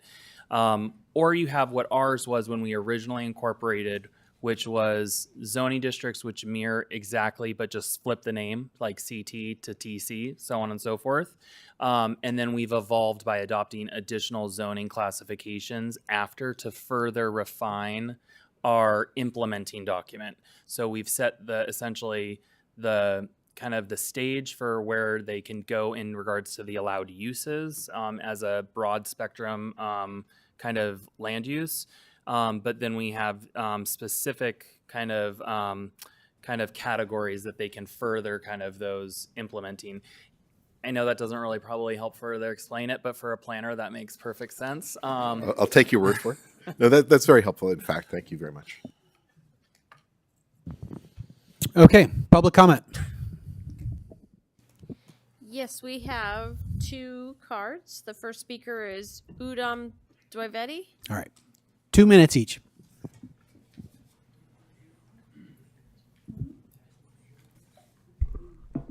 Good evening, council members, city staff. I am a resident on Sherwood Avenue, 941. We have lived there for maybe close to 15 years. A little louder. Okay. So in past, we tried, Nick was mentioning, we tried expanding our home because we have 2 kids and 2 rooms were not enough. But we were just not able to do it. We consulted with your ex-colleague Jeannie Bruins. She came to our house. She gave us suggestions to build ADUs, but that was not acceptable to us. But I'm glad, at least finally we are coming to a resolution where we can expand and, build according to our needs. So I highly encourage City Council to support the proposal, and I'll take Nick's offers to get a verification letter just in case in future things change. We don't have to go through the trouble again, and we can continue to expand our house if we need to. Thank you very much. Thank you. The next speaker is Ruby Huo.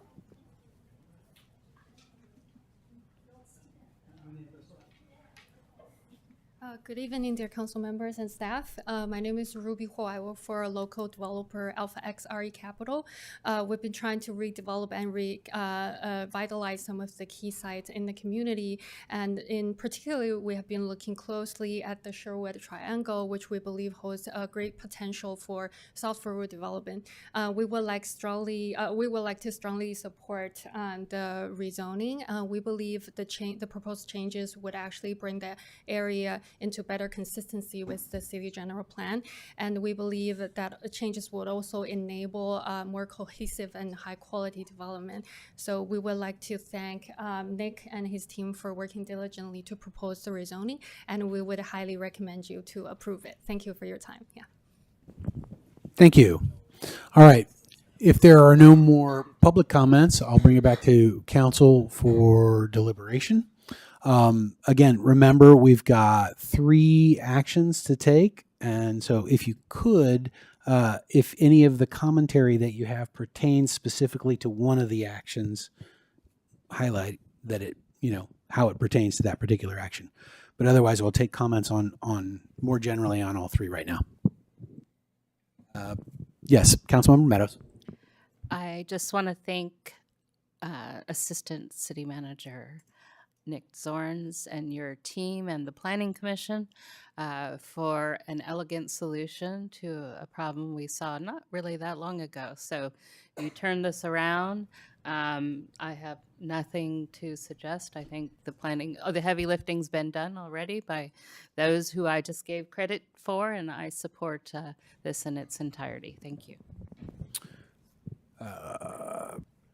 Councilmember Weinberg. Thank you, Mayor.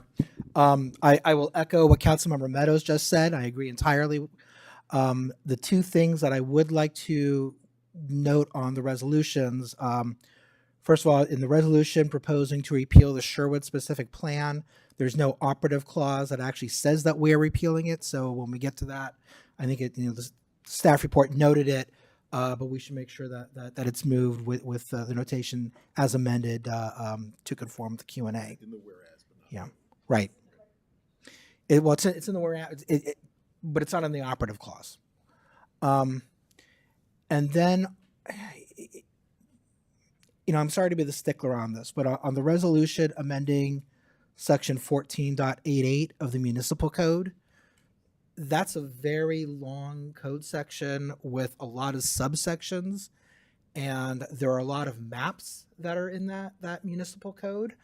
There's nowhere in that code do we have a list of parcel numbers. And I emailed with Assistant City Manager Zorns earlier today. He indicated that the city could do that, but they wouldn't have it ready for today, which is perfectly understandable. My concern is that I'm only going to let you know it's actually attached as a supplemental document now, so staff was able to create a draft of it, so council can do a motion as amended to include the supplemental document in the packet or attached to the packet. Okay, but the supplement that I saw today simply was a list of APNs. We added then this afternoon actually a map that has it identified, specifically consistent with the others. Okay. I can would show like you. to have known that. Yeah, would you mind showing? Well, it wasn't a motion yet. I found the hard way that APNs actually do change, and it's rare, but it does happen. So this is the item that it's not the final one, so it won't be red in color. That this is what we were able to quickly get to show the identification, which is attached to the supplemental documents with the council QA, so we can finalize this and have it as a part of the final ordinance in 2 weeks. Okay, so we're actually changing the designation of all three of those previously designated OA1 lots, including the one across the street? Yes, because that's what the proper land use designation is. So they were only included because they'll never be able to redevelop consistent with the zoning even that they carry today. Okay, I'm good with that then. Thank you. Thank you, Mayor. All right. If there are no more remarks and no more deliberation, then I will entertain a motion first for item A, the ordinance amending chapter 14.5. Do I have a motion to amend chapter 14.5? Yeah, City Clerk. Mayor Daley, I just wanted to clarify, we do need the 3 motions, but because there are multiple motions on this one agenda item, I would recommend we do roll call voting, especially Fine. if one was amended. And also, there is, for each of the ordinances, you are also finding that the proposed zone change and amendments, there was a little paragraph there underneath all of them. That has to happen for all 3 of the ordinances as well. Okay, so again, I will entertain a motion on item A, and please include in the motion that we find that the proposed zone change and amendments are exempt from environmental review, etc. So, Mayor, I move that the city adopt by title only and waive first reading of an ordinance of the City Council of the City of Los Altos, amending Chapter 14.50 of the Los Altos Municipal Code, and that the council find that this modification is categorically exempt from CEQA. second, Clerk, would you call the roll? Councilmember Lang? Yes. Councilmember Meadows? Yes. Councilmember Weinberg? Yes. Vice Mayor Fliger? Yes. Mayor Daley? Yes. Motion carries.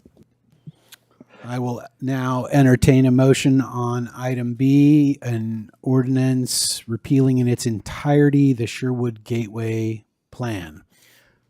Mr. Mayor, I move that the City Council adopt by title only and waive first reading of an ordinance of the City Council of the City of Los Altos repealing in its entirety the Sherwood Gateway Specific Plan of the Los Altos Municipal Code as amended in conformance with the Q&A, and that we find that this action is categorically exempt from CEQA. Second, Clerk. Councilmember Lang? Yes. Councilmember Meadows? Good riddance, yes. Councilmember, Echoing what's going on over there. Councilmember Weinberg? Yes. Vice Mayor Fliger? Yes. Mayor Daley? Yes. Motion carries. Okay, and now I will entertain a motion on item C, which would be an ordinance amending chapter 14.88. Mr. Mayor, I move that the City Council of Los Altos adopt by title only and waive first reading of an ordinance of the City Council of the City of Los Altos amending Chapter 14.88 of the Los Altos Municipal Code and rezoning certain parcels located along San Antonio Road and El Camino Real in the City of Los Altos to Commercial Thoroughfare, CT, zoning district, with the exhibit amended as discussed at the meeting tonight, and that the council find that this action is categorically exempt from CEQA. Second. Councilmember Lang? Yes. Councilmember Meadows? Yes. Councilmember Weinberg? Yes. Vice Mayor Fliger? Yes. Mayor Daley? Yes. Motion carries. Okay, at this time, I'm looking at the agenda. I think we are going to make it through the whole agenda tonight. I am going to have us take a a short break and reconvene at 10 minutes to 9 for the next item.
All right. If I could get everybody to retake their seats, we're going to go ahead and get started again.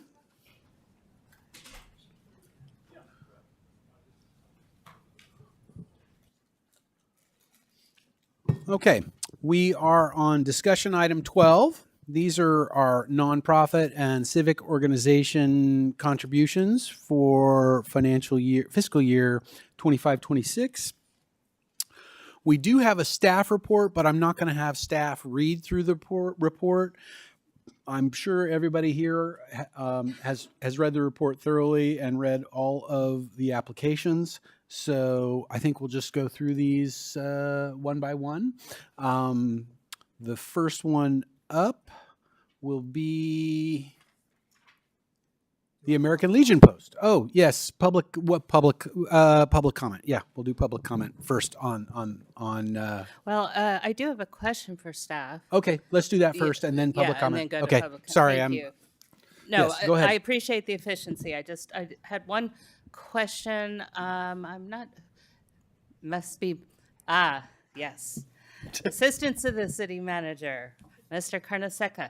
So, do we not require, or do we require for organizations that we funded last year, and whether they're annual, repeating annual or one time and they're asking for more now, if we give someone funding, don't we have them give us an annual report, how they use the money? Correct. They do give an annual audit report, yes. Okay. But none of that was included.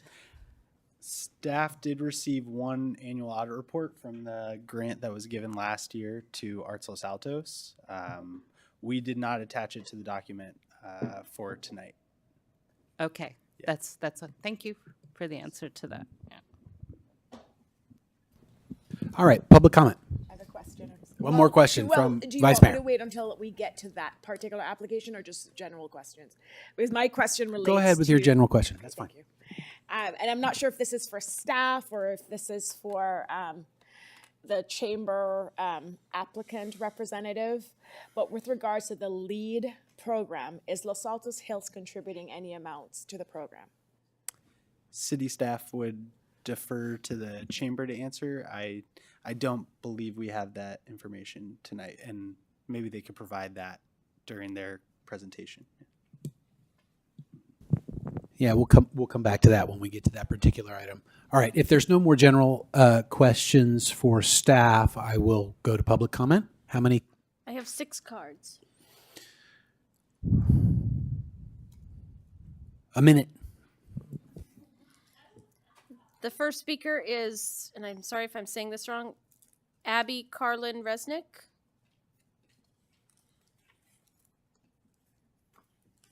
Good evening. I will use way less than my 1 minute. Just wanted to say hi and introduce myself. I'm Abby Carlin Resnick. I'm the program officer at the Los Altos Mountain View Community Foundation, and I am thrilled to be here to answer any questions for you when you come to our proposal. Thank you. The next speaker is Maddie McBurney.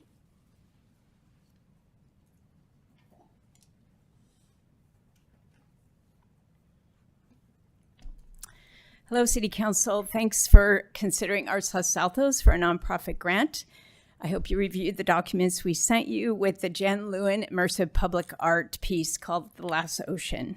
Public art has the power to redefine spaces, drive economic growth, and foster vibrant communities, transforming these areas with activity. The future of public art includes technology and digital features, along with educational information concerning preservation and reuse.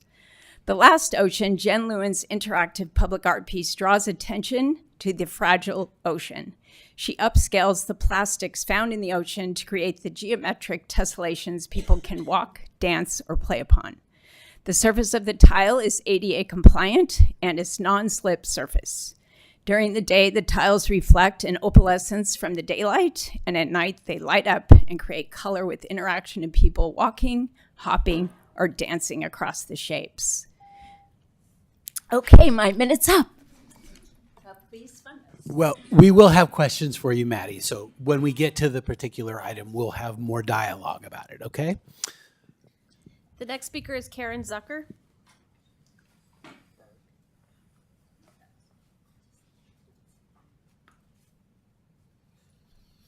Hello, council members. Arts Los Altos is requesting a matching grant for an amazing temporary public art installation called The Lost Ocean. I hope you've had time to read all the information about Jen Lewin and this specific piece. Jen Lewin is an engineer, artist, and technician who has an amazing track record creating public art which truly enhances the human experience outdoors. The Lost Ocean would emphasize the importance of play, not just for children, but for every generation. Building playful public art is essential to restoring our imagination and reclaiming our childhood through human connection. This immersive art installation would attract many different people to explore and play in Los Altos. This grant money for the Lost Ocean will bring economic vitality to Los Altos, engaging our businesses and restaurants as well as raising the bar on public art. Community outreach would include advertising as well as collaboration with local groups such as Park, blah, blah, blah, blah. Thank you. Thank Speaker you. is Alice Whitman. Hi, Malice Whitman. I'm a volunteer with Arts Los Altos. I have a quick vignette for you. Last week, I had the privilege of taking Den 77 on a tour of our public art. And I'll let you know that we went through the murals, and they were engaged, and the parents were pushing them to talk, and it went okay. But then when we got to the augmented reality, which is like interactive and you can like be in the whole thing, the kids came alive and the parents were so into it. So there's something really incredible about bringing interactive art into our communities. And I have to say, as also a resident of the South Bay, we have a lot. Los Altos has, people love Los Altos. They love coming here. And I think if you had a big interactive piece, especially about something important like the ocean, you would get a lot of people coming from outside your town. Thank you. The next speaker is Leslie Carmichael.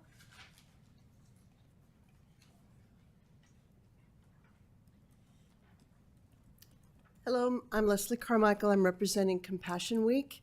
Compassion Week is a community-wide initiative that mobilizes residents to participate in meaningful service activities. We've requested a $5,500 grant to support 4 different service projects, and I'm happy to answer any questions. Thank you. Thank you. The next speaker is Janine Valadez.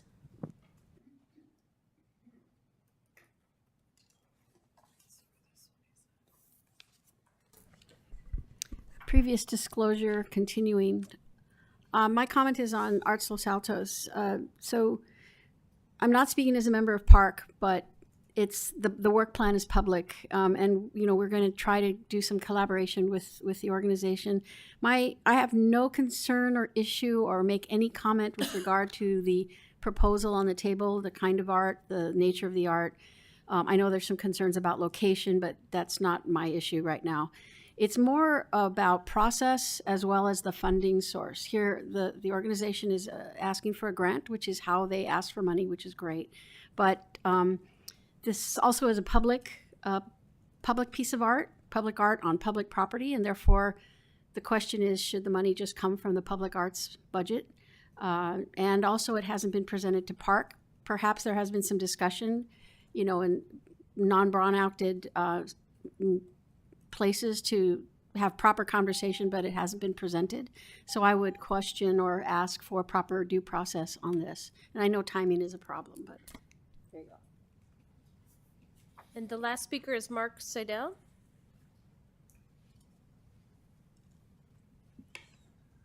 Hello, Mayor and council members. Thanks for the opportunity to speak. I'll make it quick. I work professionally in philanthropy, and I've been in nonprofit my entire career. We have fantastic organizations here in the community. I love them very much. I'm personally a donor of 3 of them on the list, and I just want to encourage you to support Arts Los Altos, the Community Foundation, and the Chambers Foundation. Thank you.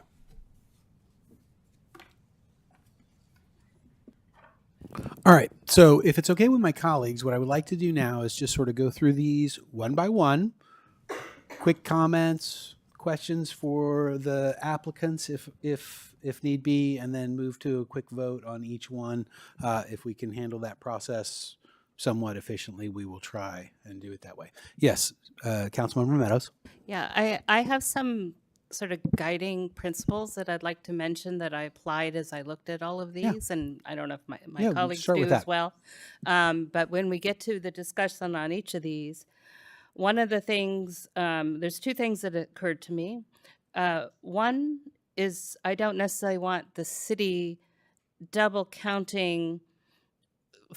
So if an organization has requested money from us, but we're already supporting an organization that they're saying that money is going to go to, that's kind of double counting in my mind. We'll get to more specifics when we talk about it. And I also don't like the idea of supporting a middleman, sorry, that's bad language, but middle person or middle broker, which is going to use that money to give it to another organization, because then why wouldn't we give it directly? So I just wanted to highlight those 2 lenses because I use them as I went through all the applications. Thank you, Mayor, for that time. Okay. So unless anybody has any more general remarks about all of the applicants, we'll start with the American Legion. Does anybody have any comments or perhaps a question for the applicant or anything else? Councilmember Weinberg. Thank you, Mayor. I guess I want to preface my comments by saying that I think all the requests are worthy, and I think all of them are great ideas. The question really is it appropriate for us as a body to be spending city money in support of these requests? And I'm going to be voting no on some of these, and that's not a personal disregard or expression of any type of contempt for the request. It is simply a reflection of my thought process as a steward of the city's coffers of whether or not it's appropriate for the city and the residents of the city to be supporting the request in front of us. Specifically with respect to the request from the American Legion, I'm planning to vote no for this unless someone convinces me otherwise. $1,000 to support Little League and Scouting. I mean, it sounds like they're going to give the money to Scouts and Little League and be formal sponsors of a team or a den or something. That doesn't make any sense to me at all. I mean, if we wanted to support Little League, we can make a contribution to Little League. Disaster preparedness, the $400, I think that's fantastic. But I also think that the city has an established relationship with RLA, and their mission is disaster preparedness. If there was a place for the American Legion to work with RLA, I would be interested in that. But I don't like the idea of giving money to a worthy organization to do a project that's worthy when we've already decided that we're going to focus our attention on another organization to coordinate that. And then the Boys and Girls State and the Citizenship Awards, they sound fantastic, but again, I don't see what the direct benefit is to the city. I don't think that it's an appropriate use of city funds to support those. I do think that the Boys and Girls State and the Citizenship Awards are wonderful, but I don't think that it's an appropriate use of our money to spend on that. Okay, Vice Mayor? Thank you, Mayor. And I'm happy Councilmember Weinberg went first because I looked at the American Legion application in a similar manner where I went through each itemized request. And I actually want to thank American Legion for doing it in that format, because then I parsed it out and read each request and what it would go towards to measure it against, I think, the lens and criteria that we've applied over the last couple of years about what we think is grant worthy in the context of this program. But I disagree with Councilmember Weinberg. I actually thought the disaster preparedness warranted support from the city. So I guess I'm going to ask the applicants to elaborate on, when you talk about disaster preparedness, has that building been identified as a place for refuge? Like, right, what does it mean? Because to Councilmember Weinberg's point, we have RLA, which is tasked with that for the entire city. So I really want to understand American Legion's role with regards to disaster preparedness, because I'm sure it will benefit the city, and that's one of our priorities this year. Yeah, my name's Ken Newman, member of the American Legion. A couple of years ago, back when Ann Heppenstall was still an employee of the city, she approached us with a project she had of establishing neighborhood nodes and shelters for disasters. She was looking at churches, our building, maybe schools, and we were suggested to be the node for the downtown triangle.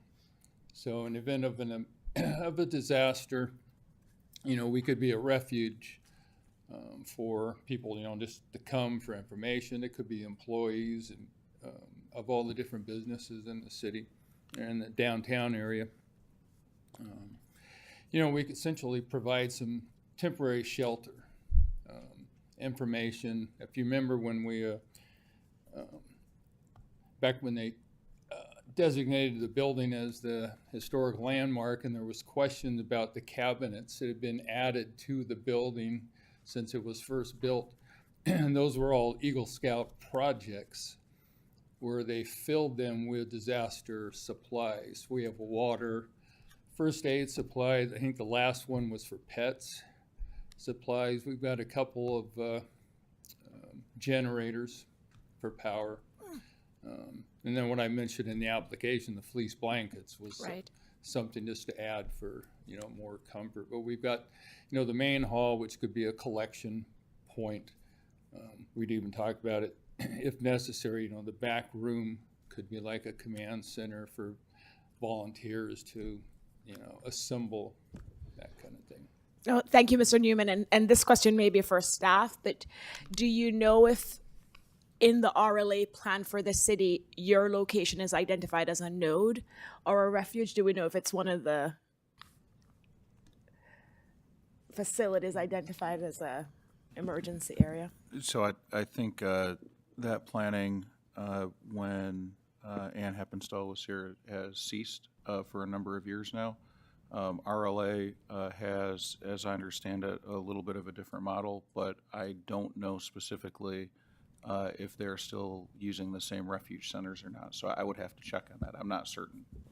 I would appreciate that, Mr. England, because I appreciate the concept, especially because you've already had, emergency gear and materials stocked up. And I like the concept of having these nodes throughout the city that residents would be aware of. So for me, with regards to this application, I could be supportive depending on what the city manager learns about identifying these nodes throughout the city. I actually, if you're only asking for 400 and that's all you need for the fleece blankets, I could support that because I do appreciate this concept if it will be used in that way.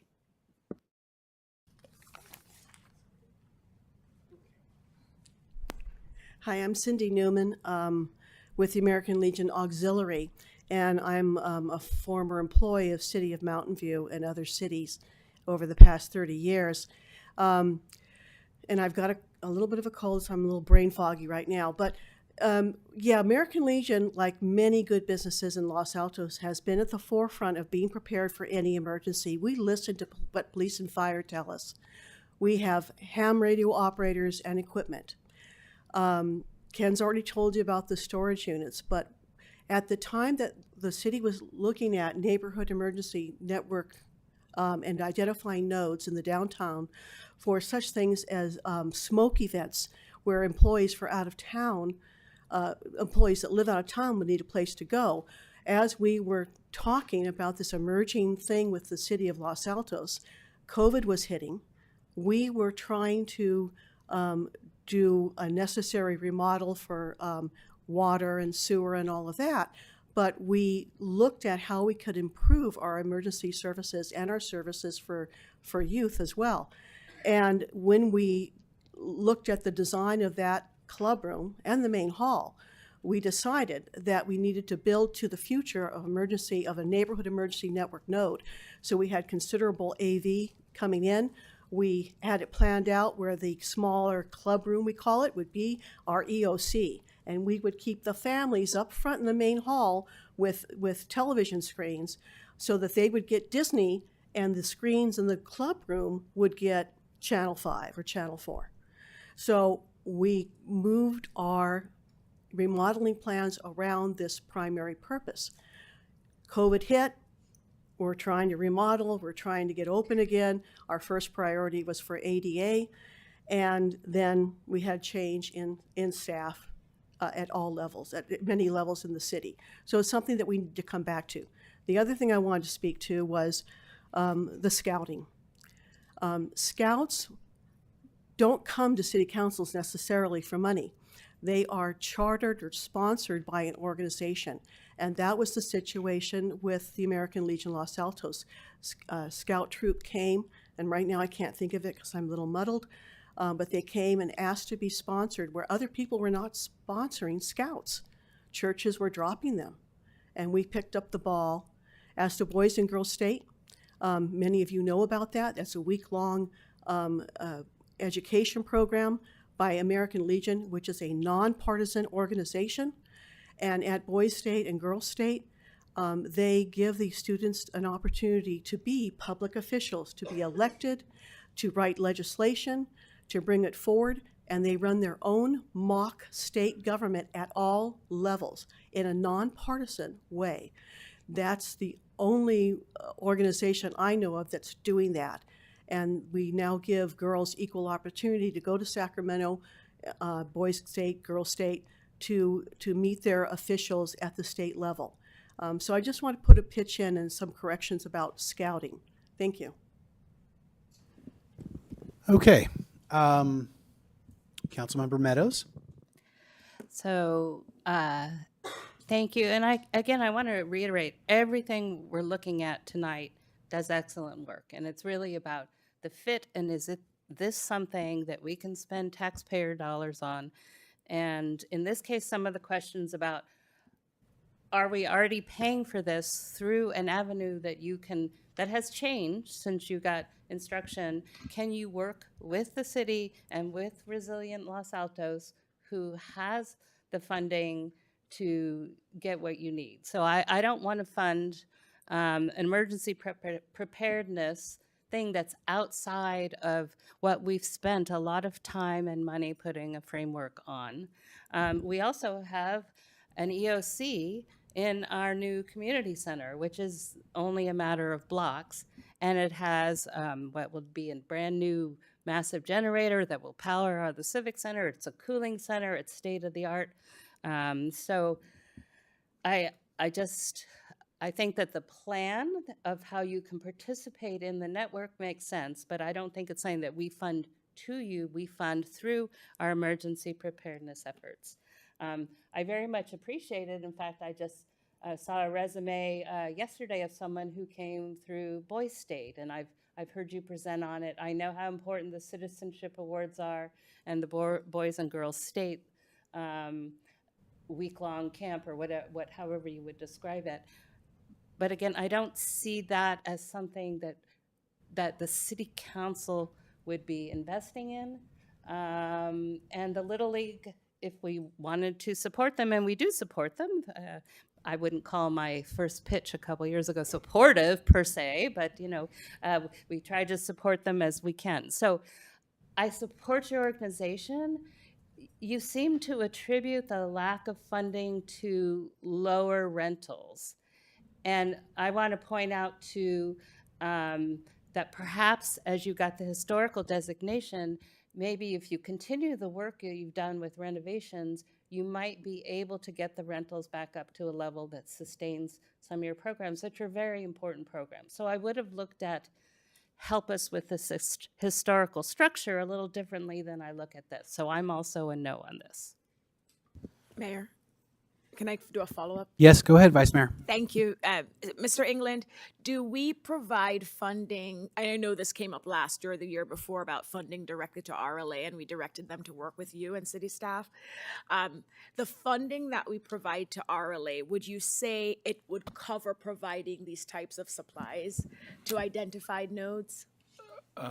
Yes. So a lot of the funding given to RLA is, I forget the term they use, but it's to provide to individual residents, block captains, and then areas supplies that would be needed in emergency response. And in the proposed budget, John, how much are we funding in the proposed budget to RLA? Yeah, we have $50,000 in the proposed budget for RLA to use for emergency response preparedness. Okay. I'm going to look to my colleagues and see if there's a motion to make this grant. And I don't see a motion, so we're going to move on to the next one. All right. This is the Arts Los Altos grant. I will kick off our discussion by saying this is an amazing project.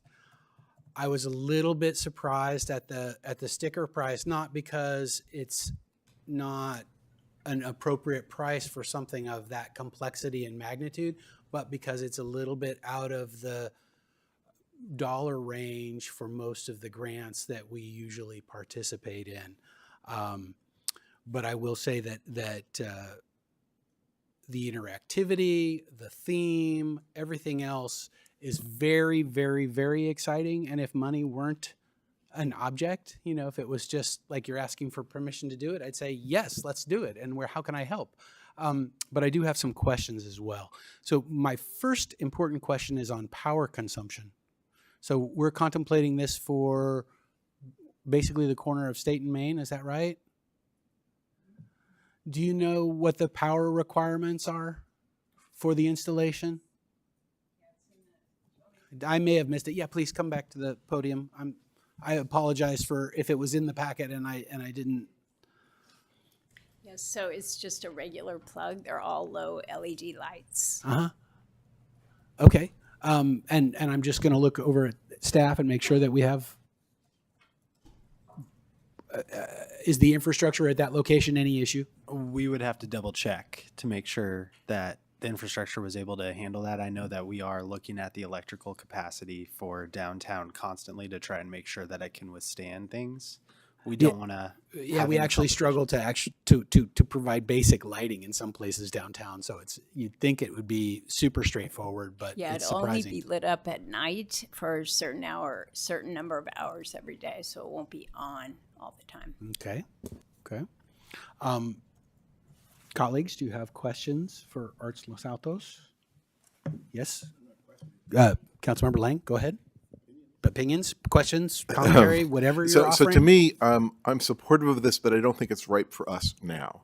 I think that for that, especially that much money, we need to have some more planning put around it, right? We shouldn't, from the dais, be figuring out whether we have an adequate plug, double checking all the ADA, so particularly because it's going in a public place. I also agree with the comment that was made earlier that it would be, in my opinion, incorrect for us to urge the Park Commission to do more collaboration and then deprive them of the chance to collaborate. And so I know that adds some stuff to it, but I also think that's the proper way. I think earlier today earlier this evening, we actually saw a good example of how the Planning Commission came up with a better plan than we would have come up with from the dais, worked it together, and we ended up with something. So I'm supportive of this, but I don't think it's ripe. I don't feel like, so I would feel encouraged. If it were up to me, I'd say feel encouraged. I just think it would be irresponsible for us to say yes to this much money with this loose a plan without the people we've charged to assist us in making those decisions having a chance to look at it. So that's where my head's at. Councilmember Meadows. Can we comment on any of this? Or Oh, yeah, no? sure. I mean, Actually, no. No? Okay. No. Yeah, he's the No. boss. All right. If he asks you a question, you can. Okay. So, similar to Councilmember Lang, well, let me step back. Very exciting proposal, but I think this is the cart before the horse. So you've come to us, and whereas last year when we funded you, you were doing private art on private land. We gave you money for maintenance and whatever, and thank you for providing a report. Much appreciated. This is public money on public land, and I can start dissecting why the time period you've suggested this lighting installation to take our very busy community plaza during the holiday season, whatever you want to call the holidays, you know, and other things. If you had gone through the process, you would have ironed out all this and come to us with a proposal that would have the commission. You would have worked out a space that could work better than Veterans Community Plaza. But instead, we're faced with something that's completely outside of the process that we've set up for you to work together. And so no matter how exciting this is, I can't accept it tonight as is. Vice Mayor. Thank you. I felt the same way. I felt when I saw the requested amount, I had sticker shock. And then when I read the proposal, I was equally excited, like my colleagues on council. But I don't think it's actually, I may even go a little farther than my colleagues. I see this as maybe a better partnership with one of our local private businesses, State Street Market, like somewhere downtown. Because I do think this is exciting, and I do think residents and visitors to Los Altos would enjoy this piece of work. But I don't see this as something that we would necessarily sponsor for our city, and how I measure what we're granting to these different organizations. And you weren't here for the sponsorship policy that we discussed earlier, but we are now covering full costs for a few events for downtown to encourage and increase vibrancy. So I do believe as a council we are contributing and supporting downtown, which I am sure this artwork would do. But I view this more as a private partnership where you find a private sponsor downtown and you have this exhibit, and I think it will attract a lot of people and will enjoy it. But I did not view this as something that the city necessarily would get involved in. So thank you for the application, but I can't support using public funds for this particular project. I have a couple of questions. What's the timing like if a decision isn't, if a favorable decision doesn't come forward tonight? How long do you have to engage with this artist to potentially bring this installation to Los Altos? Is it a closing window of opportunity?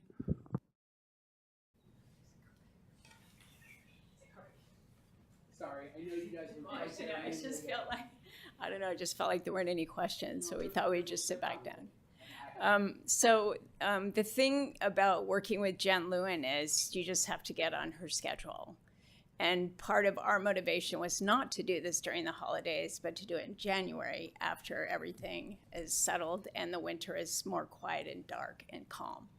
And we did speak with Manny and Anthony about this project ahead of time. We did do all our due diligence with the space. All the details are not worked out because you have to have the money to commit to the project. And so we thought we could try it with a matching grant. We would do half and the city could do half, and we could collaborate on this together. So far, the Parks Commission has not reached out to us about collaborating on anything. And I know that's in their work plan, but nothing has come of that. And so we have a history of implementing 15 public art projects downtown, and we are really successful at most everything we've attempted. That's my comment. All right, one more question from me. If the city doesn't contribute $55,000, do you have a plan B to fund this, or is it dead? It would probably have to wait for another year, but we always have projects in the works. All right. Mayor, Yes. Can I ask them a Yes. question Yes, that please. tags on to Yes, it? please. So you said that the commission didn't reach out to you. Did you reach out to them? This is a very specific project. They wouldn't have known necessarily about it. Spoke to Manny after the meeting that you guys had with the Park Commission, and they made a work plan. I said, can we talk to them? And he said, no, they have to reach out to you. So we're just waiting for the two people. I Okay, think but- it's Teresa and Terry are our liaisons, and we've never, ever heard from anybody on the Park Commission. City manager, is it city policy that people can't go to Park asking to collaborate? Park has to go to them? No, I would think for something like this, a formal request would go to the commission. Okay. Vice Mayor. Thank you, Mayor. Mr. England and City Attorney, I know we revised our public arts fund policy last year. Would this project qualify for use of the public arts fund? So we paused the updating of that policy, but this project would, as long as it's on public property, which is where it's proposed, it would qualify for the public art funds. Great. Thank you. I think that's in Sorry, the Q&A city-owned. too, by the way. Councilmember Weinberg? Thank you, Mayor. When you said that the commission not reached out to you, I actually got really angry because I didn't think it was the commission's job to reach out to you. But if you were told if it was your understanding after talking to staff that that's what had to happen, okay, I'll accept that that was your understanding. That even if that hadn't come up tonight, I had a real problem with the process issue that Commissioner Valdez mentioned earlier. I think that when it comes to spending public funds on art, especially in an amount like this, it's not fair to our commission. It undermines Park to go around them. And I'm thinking back to last year when Park made a proposal to have, I think it was 3 hearts throughout the city. And at the time, I think I was the only one who voted no for it at first. And one of my reasonings was that there's nothing unique about this. It doesn't speak to Los Altos. I think that this project is phenomenal. I don't think that Veterans Plaza is the right place for it. Maybe in front of a brand new theater could be a very good place for it, but that's perhaps down the road. But this isn't a unique project. It is something where it's installed in lots of other places. And for the same reasons that I didn't support Park's request last year, I'm not in support of this request either. And I also note that Park looks at art throughout the entire city. To have denied Park's request for public art in public places in a significant amount like this, but then grant it to a private organization that's only focused on one part of the city doesn't feel right to me. In any event, for a request like this, I just think that Park has to be consulted. And I will note that that commission has worked very, very hard to build a good relationship with this council. I note the efforts that it's taken, and I'm very hesitant to do anything that would undermine their efforts. I think that we have a responsibility to take a project like this, with this amount, with public funds, and to just sort of bypass Park to go ahead and accept it. So for those reasons, I'm going to be no. We're here as a nonprofit for a nonprofit grant, and every time we get lumped into the park funds when we come in front of you because we do public art. And so it's frustrating because the point of a nonprofit being able to come to the city is really cool. But it's sort of frustrating that we get lumped in with the park. So just because there is an art program, what about the theater? In response to that, too? I'll simply say, I think it's a cool project. I think that what the American Legion asked for was fantastic as well. But when it comes to using city funds, there's simply other things that I have to take into account. And your application is different from the American Legion's, which is going to be different from the community foundations, which is different from the chamber. But since if you were asking me to spend my money, it would be a lot easier for me to get to yes. Now, I don't have the money to do this, so I'm not asking you to do that. But you're coming to me as a steward of other people's money. And therefore, you're talking about funds that are there for a commission that the council has established, and I just can't get around saying yes to something of this magnitude without including Park in the process. I just don't think it's right, and I'm really disappointed that somehow you understood that Park had to come to you. You couldn't go to Park. I certainly take you at your word. That's what you heard. And I regret that. And hopefully that can be changed in the future. I will say that as a council member, and I dare say all of my colleagues would agree with me, if you have an idea for public art, we want you to go to Park. We want you to collaborate. We want to collaborate with them too. And we were hoping that this project we could. I still think there's potential for this project to be an intersection of collaboration with the Park Commission if we don't fund it tonight. We'll go there. You'll go there, okay. So I will look to my colleagues for a motion to approve this grant. Seeing none, I will suggest I would just, we can treat this as guidance, and I'll look to my colleagues. Would our guidance be, hey, let's not just forget about this project, but why shouldn't we just issue guidance that Park should inquire and potentially? Can I phrase that back to you to make Yes, sure I please. understand? So in other words, some indication from us, it's not going to be a vote or whatever, Right. about whether it's sort of a, not right now, this needs more process, or not under any circumstances would I finance this sort of thing. Correct. Right. Yes. And if that's a correct Yes. understanding, informally, I'm in the first camp. I could imagine a scenario where I would be supportive.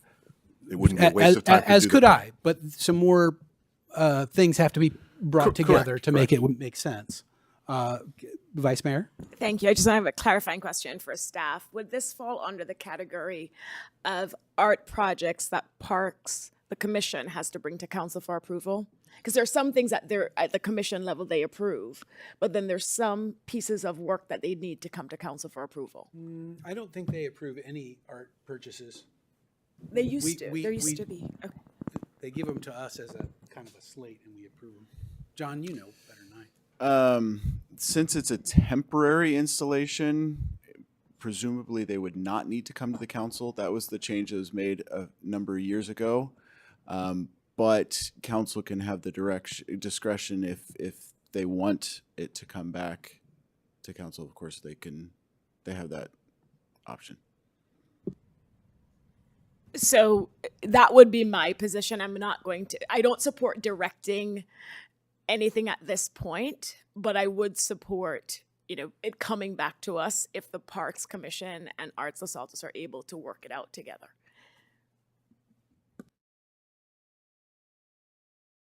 And so our guidance is to Park to look into this and engage, right?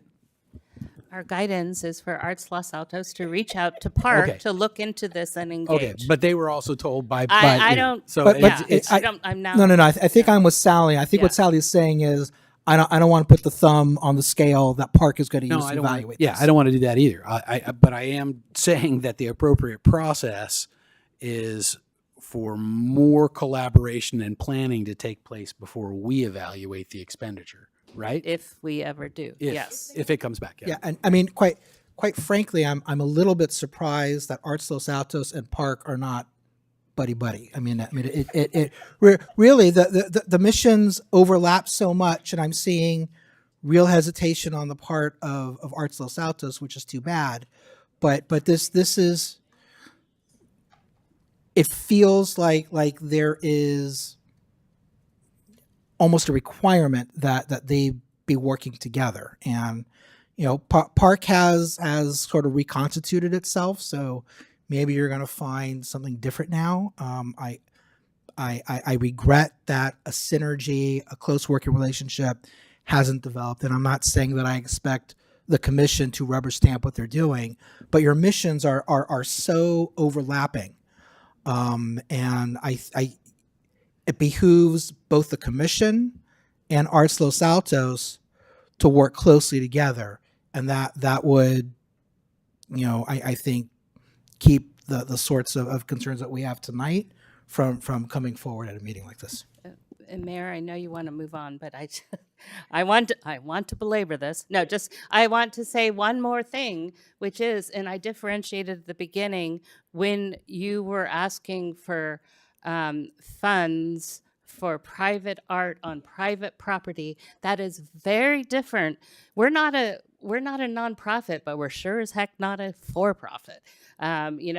We have fiduciary responsibility up here, and so when you're talking about public art on public property with public funds, we have to take that very seriously. And so that's what we're asking you to remember. It's a fantastic project, but the context we're making decisions in is different than is the project fantastic or not. So please do reach out and then see what happens. Vice Mayor? I'll just be quick. I second what Councilmember Meadows said, because as I said in my comments earlier, if this was a partnership with State Street Market or another downtown private entity that you could work with, that to me is different from putting it on public space, because the process is to work through the Parks Commission. So I do view this as a different type of request. Okay. We've provided some guidance, and we're going to go ahead and move on to the next one. The next one is Compassion Week. And do we have questions of the applicant or comments for the request for Compassion Week? Seeing none, I will move that we approve the request for Compassion Week. Second. Clerk? Councilmember Lang? Yes. Councilmember Meadows? No. Councilmember Weinberg? No. Vice Mayor Fliger? Yes. Mayor Daley? Yes. Motion carries 3-2 with council members Meadows and Weinberg opposed. All right, and next one will be the Chamber's request. Yeah, come on.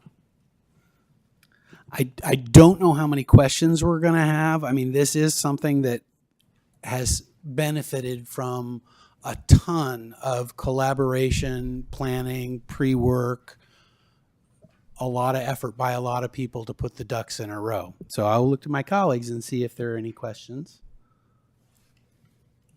Councilmember Weinberg. Thank you. President Mosley, thank you very much for bringing this to our attention and for spearheading this request. LEAD is a phenomenal program. I think you and I took LEAD together. I would not be on this dais today but for the knowledge that I got and frankly the passion that LEAD inspired in me.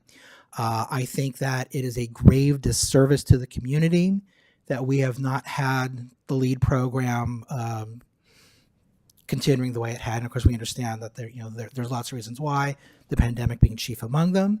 I happen to note the LEAD leader who was there when I took it. Thank you. I mean, it was absolutely wonderful. I want LEAD to come back, and I think that there is an absolute need in the community to have LEAD come back into existence. It helps build people who can, run for council, people who could be commissioners. Earlier today, the council got an email from Superintendent McGonigal emphasizing how important it is to the schools. Someone mentioned Los Altos, the question is whether they're contributing money, but obviously it helps with Los Altos Hills. There's the hospital district. Saying all that, there are a lot of organizations, political entities, nonprofits that are all benefiting from what LEAD provides. And again, I absolutely believe that we need to bring LEAD back. I'm curious if you have reached out to former members of LEAD, former leaders of LEAD, and other agencies to see, first of all, to confirm that they want it to come back, and to see what kind of support they're willing to give, how they want it to come back. Really, I'm interested in hearing what you're hearing from other agencies and how that played into your request. We have had, can you hear me okay? Early conversations. Anthony Carneseca, Claudia Coleman, myself, Krista Krames have been having discussions since, I guess, fall, winter of this year related to the program. There is strong interest in having it return. I have not spoken with corporations about sponsorship of the program at this point in time. I did, to answer the question about Los Altos Hills, I did speak with the city manager from Los Altos Hills, and at this point in time, I do not have a commitment for funding from Los Altos Hills. But a majority of the participants in the program, after asking Claudia as well, it was very unusual to have Los Altos Hills residents that were participating. So by far, a majority of those that participate are, a great majority are from Los Altos proper. As far as under other funding resources, Jonathan, no, we don't at this time. One thing that I, in reviewing the budget that I could offer, when I was looking, there's also this question about, how much do you charge participants versus how much does the city pay for, right? And I think especially as the city is moving towards the district representation for council members, it's important for us to incentivize participation from our residents. And historically, the amount that our residents have paid have been in the $150, $200 range to incentivize participation. And so then that remaining amount, quite honestly, Claudia Coleman has carried through the program for many years, right? Personally, and giving of her time and talent, et cetera. And so then the question is, how is that remaining amount to be covered? And looking at the budget, I was thinking whatever we determine that amount to be, if it is in the $150 range, we could apply those funds towards the food and beverage components in the budget, and reduce the request by that amount so that those funds are applied therein. But just trying to be frugal if that is of concern. Okay, thank you. Mayor, here's where I am. I want LEAD to come back, and I am grateful that the chamber is the organization that picked up the mantle to bring this forward to us. The biggest component of your budget is project management at $18,000. I mean, that's about 2/3 of the request, and there's a lot in there. And I know that you don't have a machine with 30 people working over in the office up there with lots of spare time on their hands. I would recommend that the council agendize bringing the LEAD program back, and that we look a little bit more closely at the different components. Perhaps there is some support that city staff could give. I would like to have an opportunity to hear from other agencies to find out what they want. So as we're sort of figuring out what the program is going to look like, we're sure that we're getting input from all the community components that would benefit from LEAD to make sure that we're getting a program that really is going to serve the community as best as possible. And maybe other agencies can also chip in. I'm not just talking about money to fund it, but maybe with staff resources, facilities. I'd like to explore it more. There's so many questions that I have having reading this, and I want to get to yes so badly, but I don't feel like we have the information tonight that we need. Not to say yes, this is a good use of money, but to say, is this program that's put together right now what we should commit to for 5 years for a program that I would go so far as to say is vital for the continued leadership of the city. I'm excited to have the chamber looking at it, but I'd want to play with it a lot more and get a lot more information and bring more people to the table who are going to benefit from the program. If I could respond with two things to that, Jonathan. Those organizations in the schedule, the program of events, would be hosting on site wherever possible. So whether it might be the Krause Innovation Center at Foothill College or a visit to El Camino Health. So they would at least be sponsoring in the way of hosting those particular events. I had another point. I'm sorry, please continue. That's okay. No, I think I'm done. But I can ask you a question after everyone else has. If I think the other would be timing. In preparation, if we were to roll this out for the fall, it's important that we begin accepting applications soon, so that we can be, ready to start in this next cycle, which is also important. Well, let me ask you this: would it make sense to do this as a 1-year pilot? That was the second point. Committing this to 5 years. Yeah, of course, there is flexibility with that. 1 year, it would be fine. Okay, I'll play around with that idea in my head. Thank you. Thank you. Vice Mayor. Thank you. That was actually going to be my suggestion. And let me start off similar to Councilmember Weinberg, and I see Claudia Coleman in the audience. Lee definitely, more than anything else, launched my city council career, as Claudia knows well. So Lee has a special place in my heart. I'm also very familiar with the amount of time and resources, and Claudia's time and resources that went into making the LEAD program a success year after year for decades. And so I do want to acknowledge and thank Claudia for all her work in building that program and supporting so many of us to become leaders and volunteers in Los Altos.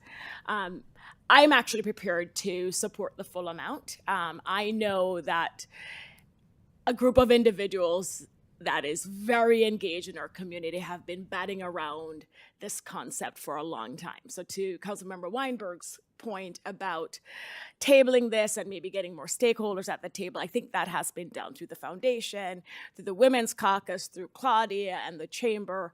They have compared other programs, they've done the research, and this is the proposal they've come up with. And these are folks that I have trust and faith in based on their experience and expertise, that this proposed program has been well vetted.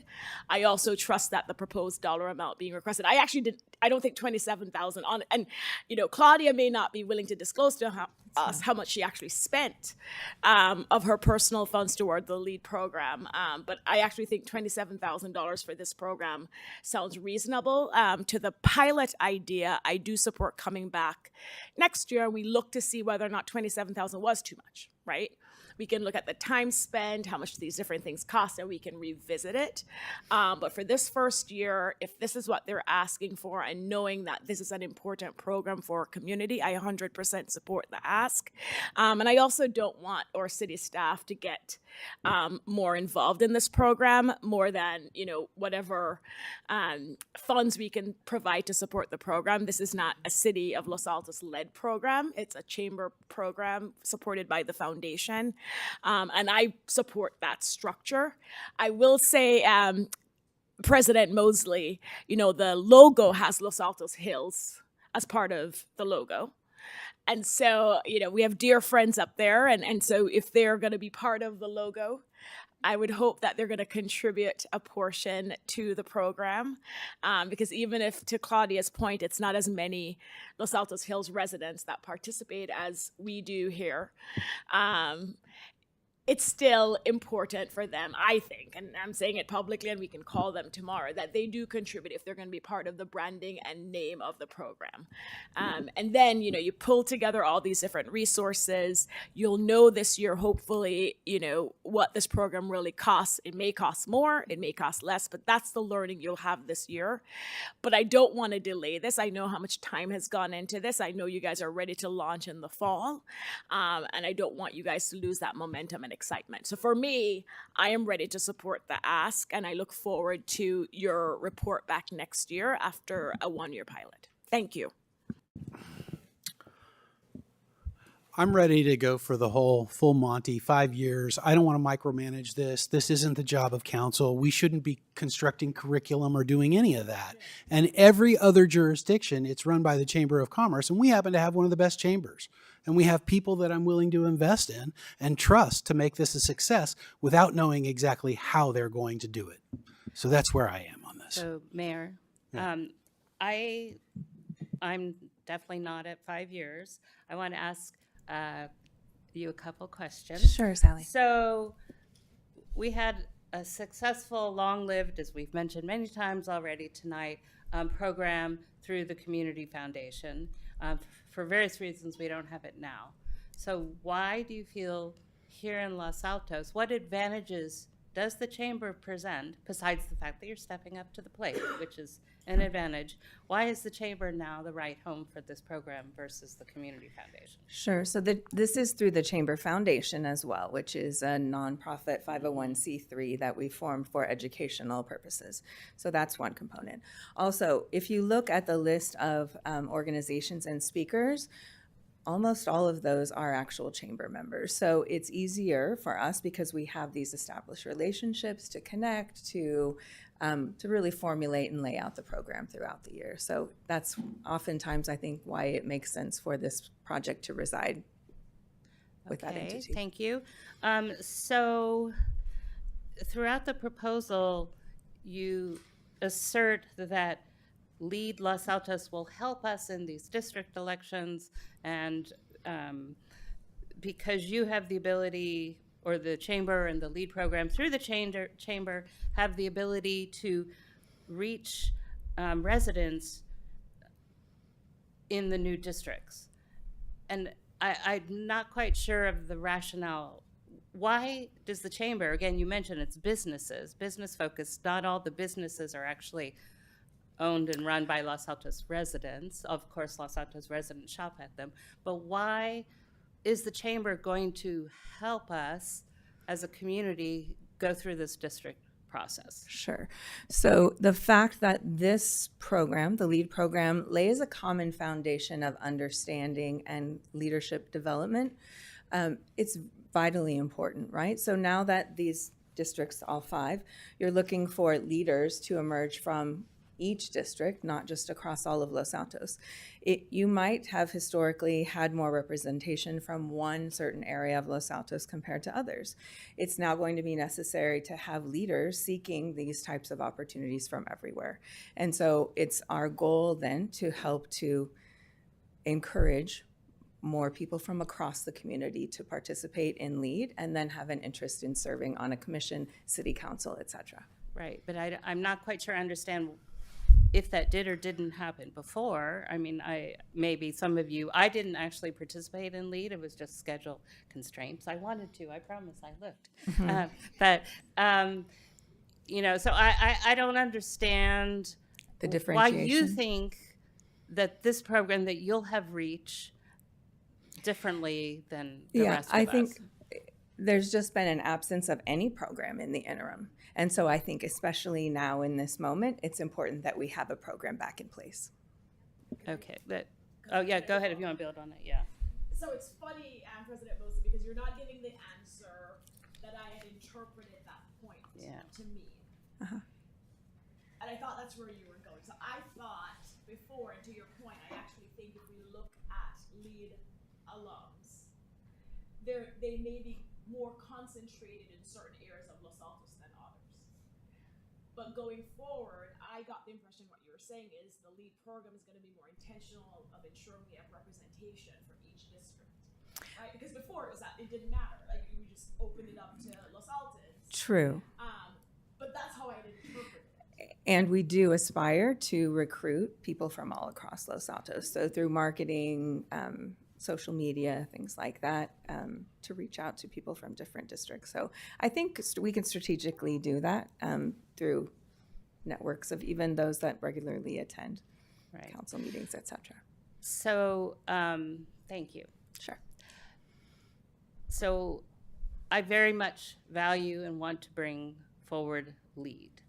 It is, I feel, council's responsibility, again, if we're spending money, which we didn't before, though you could argue whether we should or shouldn't have for the previous program, we're looking at a new expenditure for this. It is our responsibility to ask questions. I agree we should probably stay away from micromanaging, but I'm not sure. So I'm comfortable with the pilot. I'm not comfortable with 5 years. I don't think you know what the program will evolve into, right? Yeah. And you don't need to, really.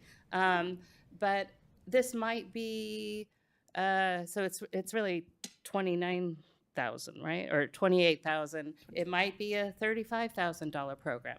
El Camino Healthcare District may pay out of their community benefit funds. That we should be looking at this stuff. If we're supporting the entire community ecosystem, there are ways we can get bang for our buck. And so by all means, we should be looking at this. So I actually like Councilmember Weinberg's idea of bringing it back, but I can sense that as a group, we're kind of going more towards the pilot direction. So I would support a pilot. I will point out to my colleagues that the first year getting started in the fall and wrapping in May is really not going to help with year 1 district elections. It's too late. I mean, someone can take that and decide to run for council on June 1st, but they're not going to necessarily have served. So it's probably a little late anyway. So I don't think that we may have more time than we think. Regardless, I'm willing to go forward with a pilot and to get a report back, and we can all participate if you invite. Some of us may get more invitations than others, and the mayor. Anyway, so I would support a pilot. Thank you. Thank you. Councilmember Lang. I have thoughts. So I too am a lead graduate, and owe in large part to that program to being up here, for better or for worse. I think a fair disclaimer is anytime I'm doing something good, you think that Claudia Coleman, she did a great job. Anytime I'm screwing up, she said, oh, had nothing to do with her, right? So that's only fair. I think the districts are important. It was a selling point for me, and I would urge concentrating on me. Can't push on a rope, or you got to get people to want to be a part of it. But I think that's imperative. I agree it's going to be hard for the first batch, but we have no time machine. We gotta go, right? I was encouraged once I realized it was the 501c3 side, not the 501c6 side. I would urge you in your public communications and so forth to continue to make that clear, because I think that's an important distinction that people will get confused about if you don't shine a light on it, right? And I would urge you to do that. I do think it would be good to ask other people for money, but I also think it's good to set an example. Like, I think if we all mill around and go, oh, somebody should do something, like, no, I think we should do it now. I think we should go. I think let's go. I agree with only 1 year, though, partly because I think maybe you need more, right? Like, I hope there's a big growth, or you have new things, or maybe other people come in, whatever. It just seems to me, I appreciate that the plan is imperfect, but that's how plans are sometimes in the beginning. Best way to make it more perfect is go. Let's do it for a year. So I'm very supportive of a year, and see you in a year and see what we do then. Okay. I hear a lot of support for a pilot, and I want to dissuade you. When you put together a program like this, you require commitments from leaders who are going to contribute to the program, either in terms of running classes or, various other ways that they're making commitments. The city should commit to 5 years. It doesn't mean that after a year we cannot reevaluate and say, gosh, this isn't resourced properly, it needs more money, or it needs less money, or it needs more staff, or whatever the case may be. So I'm fine to bring it back, but I do not like the idea of a 1 year pilot, because I want buy-in from the entire community, not only from the people that are going to participate as students in the LEAD program, but also from the leaders that are going to be brought in to share their knowledge. And I, for one, would be reticent to make a personal commitment to a program that I know is just a pilot for 1 year. So I would advocate making a longer term commitment, but also understanding that we're going to have points of check-in along the way to make sure we're doing it right. And I'll leave it at that. So I will look for a motion on this from a colleague, and it might say to do as a pilot, or it might say to do for 5 years, or whatever the case may be, but I will look for a motion from a colleague on this right now. I'll make a motion that we do, I wouldn't call it a pilot. I'm not calling it a pilot. I would say I would make a motion to fund it for 1 year at the amount requested. And do we need to specify and have them come back, or that's understood? Because I'll second your motion. I just want to make it clear that we want them to come back with a report next year, which I think Mr. Carnesecca mentioned we always require anyway. Is that correct, Mr. Carnesecca? That is correct. I do want to note that the program is slated to end in June, so this may come back as a separate item than through this normal process, which if council's okay with that, we'll just Sounds note like it's that well timed to come back as part of our budget process. It is. So second, Councilmember Lang. Councilmember Lang? Yes. Councilmember Weinberg? Yes. Councilmember Meadows? Yes. Vice Mayor Fliger? Yes. Mayor Daley? Yes. Motion carries. Thank you. All right, Community Foundation. Come on up. Colleagues, questions or comments on the Community Foundation's application?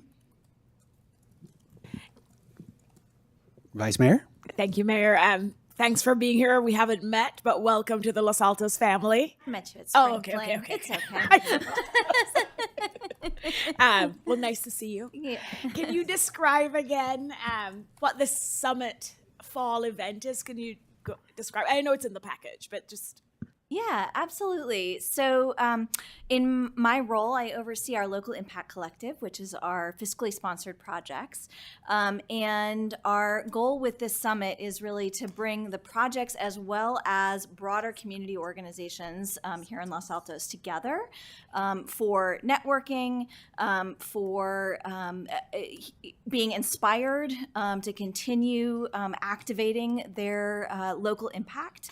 And investing in their community through their time, their money, their ideas, their expertise, and then also providing training and support for organizations, particularly our local impact collective projects, which are all small, hyper-local projects focused on this community and the surrounding communities. And most of the organizations, I think, that would be interested in coming to this summit would be smaller organizations, which really benefit from having that training and support that they may not be able to afford otherwise.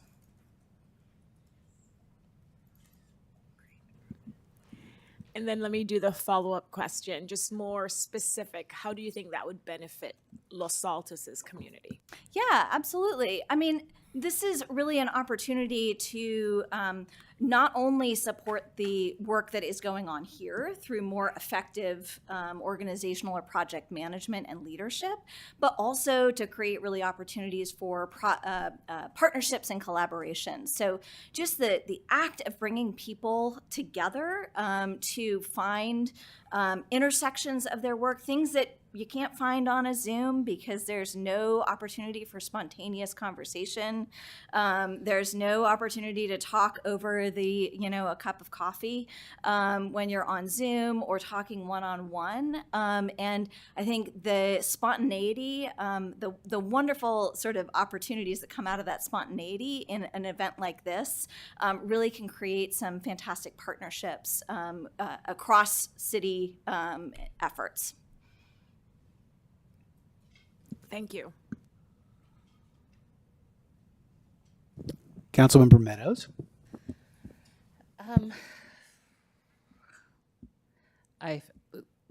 Go to Councilmember Weinberg, and I'll try to. Councilmember I know, Weinberg. I did. Thank you, Mayor. Thank you very much for bringing this to us. I think the idea is really, really cool, and that there could be a lot of benefits for the community if these smaller organizations can get the training that you're talking about and sort of bounce ideas off of themselves. I'd like to know a little bit more about the vision for how this is like a one-day symposium. So let's say it's at the Grand Oak Room in the community center. Is it going to be open to the public or only open to these 19 organizations? No, so it would be open to the public. So we would certainly really do extra work to make sure our local impact collective projects can take advantage of this opportunity. But we would open this to any organizations working in Los Altos. We would love to open this to our entire community foundation community as well to benefit from this. But we would put particular focus on Los Altos initiatives. Okay, and you said it would be open to the public? Yeah. So, okay.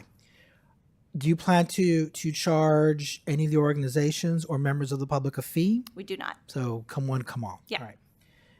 You're asking for $4,500 for catering and materials. So, I mean, I can imagine what the materials might be like. So you're talking like coffee and pastries in the morning, a lunch, and some kind of snack in the afternoon type thing. Mm-hmm. How many people are you envisioning? Just, full room? 100 people is our current goal. I mean, we'll go to the capacity of the room if we have that much interest. Okay. And who would be who are you imagining as the keynote speaker and facilitator that would cost $6,500? Yeah, so this is a combination of folks. There's a speaker that Krista Krames has identified who is, and I apologize, I don't know his whole bio off the top of my head, but he does work in innovation and sort of social entrepreneurship at Sarah High School. I think his name is Rushton, and I'm not remembering his last name off the top of my head, unfortunately. So it would be, he would be the keynote. And then in addition to that, we'd like to collaborate with local capacity building organizations that do this kind of training on a regular basis. So that would be folks like the Center for Excellence in Nonprofits, and the Silicon Valley Council on Nonprofits. We don't want to duplicate work that's already being done. So we want to make sure that we're partnering with other local resources and compensating them appropriately for that. Okay. Thank you, Mayor. I'll yield back to Councilmember Meadows. I made a few notes. That's a promising sign. So I'm probably wrong in this. This was my first take, but based on what you just said, it's probably not true. And excuse my description, but this is or isn't a highfalutin volunteer fair. Oh, no, yeah, definitely right. not. That's what after what you just said, I figured that was a wrong description. Yeah. So tell me how this differs from a volunteer fair, highfalutin or otherwise. I would equate this more towards a sort of one-day conference, sort of a mini conference, if you will. So keynote, opportunities for breakouts. One of the things that we're looking at doing, and I will be frank, this is sort of a new opportunity for us to explore and how we bring our projects and local organizations together. But one idea we've had is, do we create a particular opportunity for our local impact collective projects to come together and do some of that collaboration and training, particularly for those who are looking to launch as their own nonprofits, so that we can support them through that process. And of course, then they would be operating locally as nonprofits as well. But then also, sort of typical training topics for nonprofits: governance, board governance, fundraising, basic nonprofit finance. There's sort of a lot on the table, but that's the idea, and it would depend a lot on ultimately how much funding support we have. Right. So it's more nonprofit training and enhancement, or future nonprofit training and enhancement. Okay, thank you. And are you going to make a room request too? Facility space? Yeah, so our expectation is we'll work with the Los Altos Community Center. So we're in the process. It'll depend a little bit on the final day that we determine and what the availability is. So, yeah. So does that mean the city would be covering the entire expense of the summit? Between this money you're requesting and the facility space? We also have some sponsorship from the Silicon Valley Community Foundation, $5,000. So that will also help underwrite this. Okay, so that'll provide something different than what you've asked. Right, exactly. Okay. All right, that's my questions. Thank you. Just a quick, sorry, Councilmember, can I do a quick follow-up to Councilmember Meadows' question? Do you have an estimated total cost for this event? Yeah, so so this is the $11,500, and then we have received the $5,000 from the Silicon Valley Community Foundation. So in total, $16,500. So that's what you're estimating the event will cost. Okay, thanks. I'm sorry. The application that I have says 11,000. No, that's the ask of us. But they're also getting 5,000 from the Silicon Valley Nonprofit Foundation. But she said 11,500 from us and 16,500 total. Right. So we've received $5,000. We will. Right. That's on top of what we have requested here. Okay. I thought I heard you say you're asking 11,500 from Los Altos.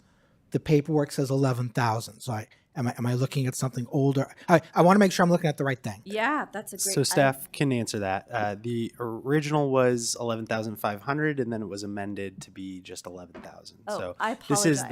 this is the latest document that's before City Council. Okay. So we saved $500 already. Yeah, look at that. Well done. Janine just reminded me that the keynote speaker that we are excited to bring is Rushton Hurley from Sarah High School. Okay, I'm going to go ahead and look at. I do. The question is one of how. So from time to time, when I was out ringing doorbells and all that, I'd meet somebody who had an idea about, I want to start a group that does this valuable thing for the community, right? How far along in their thinking do you think they need to be to get value out of this sort of event, right? Yeah, that's an interesting question. I mean, I think we'd certainly be open to folks who have an idea and want to start kind of spitballing, brainstorming around it, and at the very least understanding what are the things that I need to be thinking about if I'm considering making this into a nonprofit organization or becoming fiscally sponsored. I'll be honest, that isn't an idea that that had actually occurred to me, but I think it's a fantastic sort of opportunity for us to actually cultivate not only our local impact collective, but help energize local ideas and allow folks who have those ideas to actually connect with folks who have taken different paths to operationalizing them.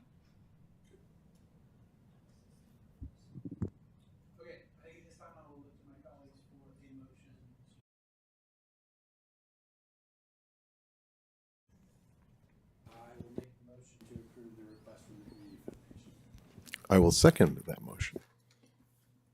Councilmember Lang? Yes. Councilmember Meadows? No. Councilmember Weinberg? Yes. Vice Mayor Fliger? No. Mayor Daley? Yes. Motion carries 3-2 with Councilmember Meadows and Vice Mayor Fliger opposed. You didn't give me time for my substitute motion. Then I must have done it right. I'd like to move for reconsideration. I want to hear what the substitute motion is. No? Are you joking? No, I'm not. I'm serious. It was not easy for me to get to yes. I was convinced by what I heard at the And dais, I also was going to but make a I'm- comment to explain my vote, but All right. I will entertain your motion to your motion to reconsider. So we're looking for a second right now on the motion to reconsider from either me or. So I'll second that in the interest in hearing from my colleagues. Councilmember.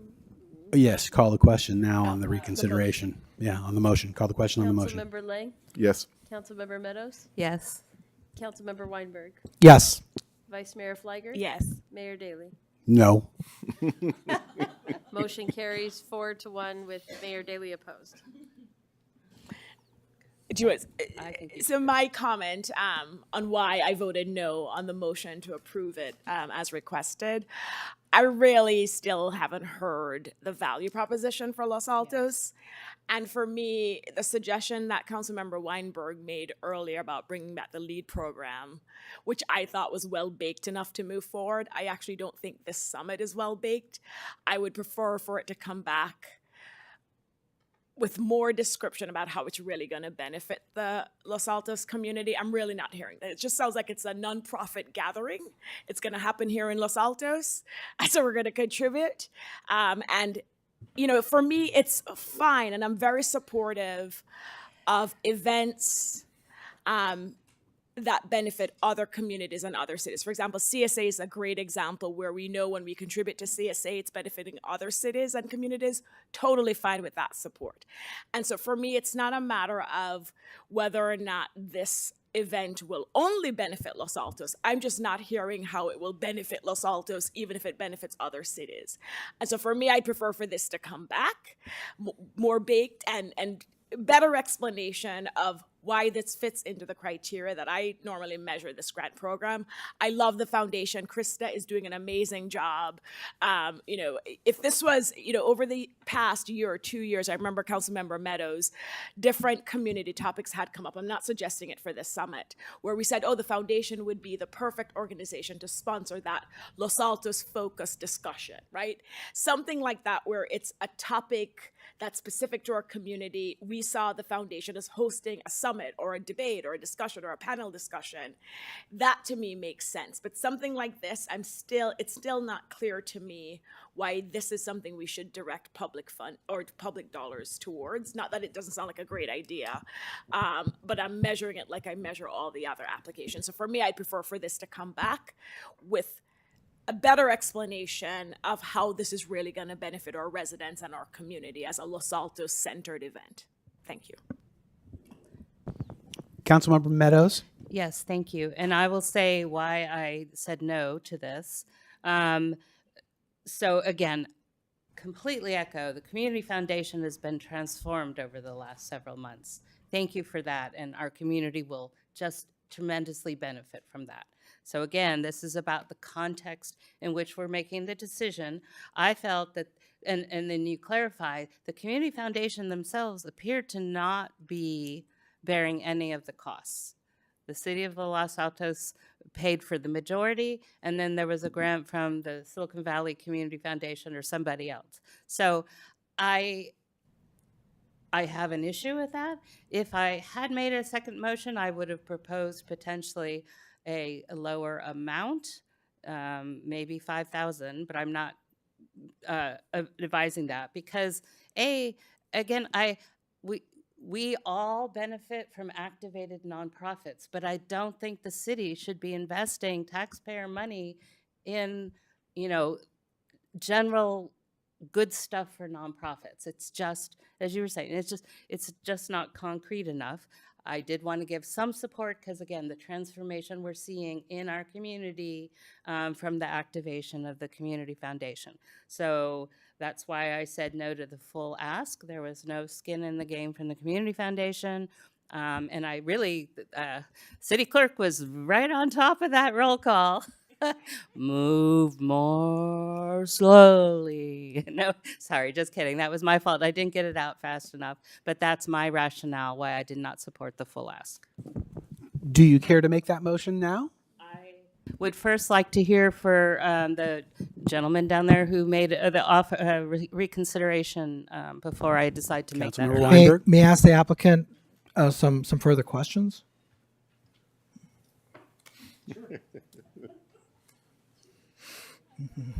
Sorry, I didn't know what your number was for how long the meeting would be. We passed my number. Who are the 19 nonprofits that you envision participating, and what services do those nonprofits bring that specifically benefit our community? Mm-hmm. So I think you're referring to our local impact collective projects, which are fiscally sponsored projects as part of the Community Foundation. So they're not separate nonprofits, just to be really clear. So two great examples were some of the folks who were here tonight. Greentown Los Altos is one of our local impact collective projects. Oh my gosh, it just went out of my head. Los Altos RLA. RLA. Yes, RLA. Yes. Thank you very much. Resilient Los Altos is the other one. So those are two of the 19. We also have the Downtown Theater Arts Project is soon to be a new fiscally sponsored project as well. So those are just a couple of examples. I can go onto our website and give you a list of all of them if you would like, but there you go. Yeah. Would you like me to keep going? Well, I'm sorry, Janine, you're welcome to step back. I'm sorry? You're welcome to step back if my questioning is causing you consternation. You're welcome.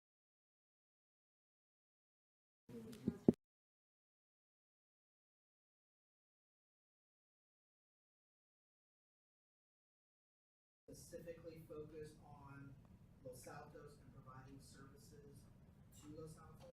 So about 3/4 of the projects are Los Altos specific. We're the Los Altos Mountain View Community Foundation, so we also have projects that serve Mountain View, but about 3/4 of them specifically serve Los Altos or were formed by Los Altos residents. So Startup Foundation, for example, serves beyond Los Altos, but was started by a Los Altos resident. Okay, thank you. Yeah. So I found the vice mayor's statements compelling. I don't have any more questions. Thank you. Yeah. And I started asking myself, how is this going to benefit the city? But if this is a symposium that is helping to train and to foster ideas from nonprofits under the umbrella of the foundation that do provide services directly to Los Altos, that I'm now seeing more of a benefit directly to the city, but not all of them are, which makes me feel that like Sally was onto something and saying maybe we would offer a lower number. I was absolutely going to vote no until I heard that there was a $5,000 pledge from another organization, and I don't like the idea of saying, well, if the foundation isn't going to put skin in the game, then we're not going to put skin in the game. That doesn't feel right to me. I mean, I guess you could, we'll match, we'll pay $5,000 if the foundation matches the five. I don't feel like comfortable doing that, but I think that the vice mayor's comments were well put. They were compelling to me. I'm hearing now that there are some organizations that I know absolutely benefit. I mean, Grailtown was RL. I mean, these are organizations that absolutely benefit our constituents, and I think that they would benefit from a symposium like that, which is being proposed. But I think Councilmember Meadows is right. It would be more fiscally prudent for us not to give the full 11,000. I would support 5,000. I would like to disabuse my colleagues of the notion that the Community Foundation doesn't have skin in the game. There is a common misperception about philanthropy, about nonprofits, which is that staff work should be free, and that's bogus. The amount of staff work, the amount of people time from the Community Foundation that will go into this is probably greater in value than the money that they are asking for. And I will note that when we host something in our community center that benefits not only Los Altos, but also the wider region, it's no different than doing something in one of our parks that attracts visitors to our community, that redound to our benefit, to the brand of Los Altos, and to the commerce and sense of community within Los Altos. Now, I will also explain that what we're talking about is professional development for these nonprofit professionals. We're talking about bringing in more senior, more experienced, more connected nonprofit professionals to educate emerging nonprofit professionals how to do their jobs better and more effectively in Los Altos. So I see the impact on our community being tremendous, and even those benefits that might be interpreted to accrue outside our community, I think still benefit us. Many of the problems that we face within Los Altos are regional problems, right? We have fiscally sponsored entities that are addressing things that are important in Los Altos, but they're also important in the wider community. You know, you've got RLA, for example. Guess what? If we effectively prevent a conflagration from consuming Los Altos Hills or part of Palo Alto or Cupertino or Mountain View, yeah, that's to their benefit, but I'm pretty damn happy that we've prevented the fire to begin with. So I think we're splitting hairs on all these limitations, and I am right squarely where I was at the previous vote. So, yeah, go ahead, Vice Mayor. Sorry, right. I'll be quick. I'll be quick because I really appreciate this discussion, hearing from Councilmember Weinberg and Councilmember Meadows. And for me, similar to Councilmember Weinberg, I am okay if the foundation isn't contributing to the cost. On the other hand, based on how this summit is described currently, I don't think our city should be carrying the full cost. If you're estimating this is going to cost a total of $16,500, you have $5,000 from the Silicon Nonprofit Group. I would support Councilmembers Meadows' attempted substitute motion to do 5,000, and then maybe Mountain View throws in 5,000, you get 15,000, and you figure out the rest. So I would support a substitute motion or a new motion for $5,000 because Councilmember Weinberg, I thought, made some really good points about how it could be, like the symposium concept. And I think just listening to you, you were able to even provide more clarity on the benefits to Los Altos. But I don't think we should be carrying the full cost for something like this. I think some of the benefits are tangential. I think some will be direct. And so I would support Councilmember Meadows' motion if she's still willing and interested in making it for a less amount. I just want to, Mr. Mayor, and you of course can state your opinion, but I want to clarify, none of my motion or none of my statements had anything to do with assuming that nonprofits should work for free. I have been in the nonprofit sector. I may have worked for free, but I never, and I had to fight that argument all the time. So I'll disabuse you of that notion.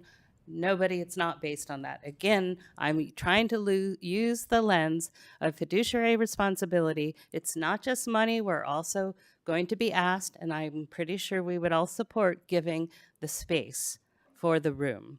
So, and that's separate, but it's also a worthwhile and a substantial giving. So I don't know, somebody, so city attorney, are we actually, did we reopen this? Can we make a substitute motion? Have we gone about this deliberation? It would not be a substitute motion. It's just a regular motion. We've already. Oh, it's a regular motion. Yeah. So I would actually look, and I would look to my colleagues. Do you want me to make a motion? Do one of you want to make a motion? Okay. I mean, my colleagues who were sort of on Councilmember Meadows, please go ahead. So I move. Can I speak, please? Yes, please. No. I didn't start. All right, Councilmember Lang. Letting each other speak this evening. So just, I want to say that I do think that the effort that is going into the effort, if you added up the hours and so forth, I suspect it would dwarf the amount of money that we're putting into it. I also think that I want to just stress what got me to yes, right, was the answer to the question that I asked, right, which is, would it open the door for people who have ideas? While I was campaigning, I met at least 2, and I think 3 things that are nascent, that right now are just like a group of people in a living room looking to go to that next level. And if this comes together, as I hope it does, I have at least 2 phone calls I'll be making recommending to those people to go.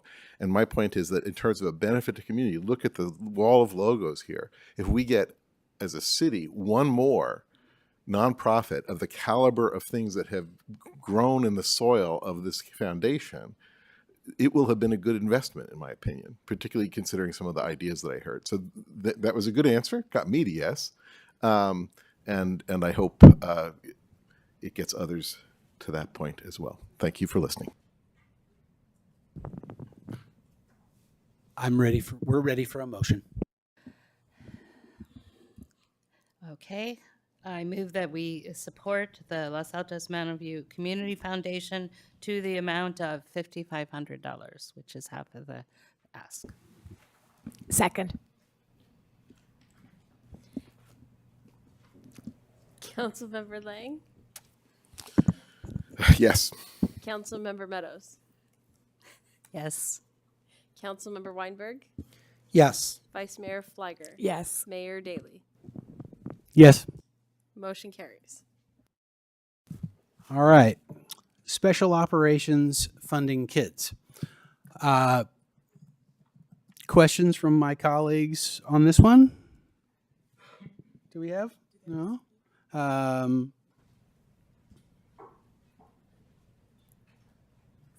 Is there a motion to support this grant? Okay. We will move on then. We have nothing to discuss under 13. That's just information that's provided in the packet. And we will finish up with council and staff reports, as well as any future agenda items. I will start to my right. Councilmember Lang, do you have anything to report? Okay, no future items. Councilmember Weinberg? Yeah, I'll come back to you, Vice Mayor. You always have a bunch of stuff to report on. I know. Councilmember Meadows, have you got anything to share with us I or do. suggest? I don't have any future agenda items, but I have a lot of things that have been going on. And as actually one of the members of the public mentioned, myself and others of us went to Living Electric. And right after Living Electric, there was a League of Women Voters sustainability panel, and I attended that and represented Los Altos. And we also had George Tyson from Los Altos Hills and Pat Showalter from Mountain View. And we had a surprisingly decent attendance for a nice May afternoon. So about 24 people, which was more than I expected. So then I also went to the CSA ribbon cutting. I'm not sure if any of my colleagues were there. You guys, yeah. Sorry, my memory is like. And the challenge team lunch, which a number of us went to. So that's some of the things that I thought of. Yes. Vice Mayor? Go down the line. I just forgot to mention. Yeah, one go thing. ahead. And I do want to just say it publicly that I got a chance to go to the Jewish American Heritage Month celebration at the Los Altos Library, and it was really informative. I enjoyed it. And I appreciate the people who put it on. Very cool.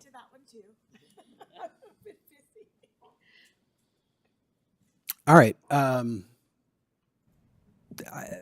I was at some of these things too. So, but no, there is one thing I do want to report. Gabe and I met with Congressman Liccardo this week, and actually last Friday, and Congressman Liccardo was very interested in understanding from us what our chief concerns were that he might be able to take up, and we expressed concerns about some of our road projects, the San Antonio road funding, and then Homestead, and then we talked about FEMA and a few other things. But the key thing to report is that, it looked like he was willing to represent us and fight for those sources of funding. We'll see. The proof will be in the pudding. What do we call? Public infrastructure, whatever we're called. But the police station, did you bring that up on your list? No, I did not. There will probably be a time when that becomes important. But so, Vice Mayor, I'm going to pass. I do have it. I'll pass. Okay. Meeting is adjourned.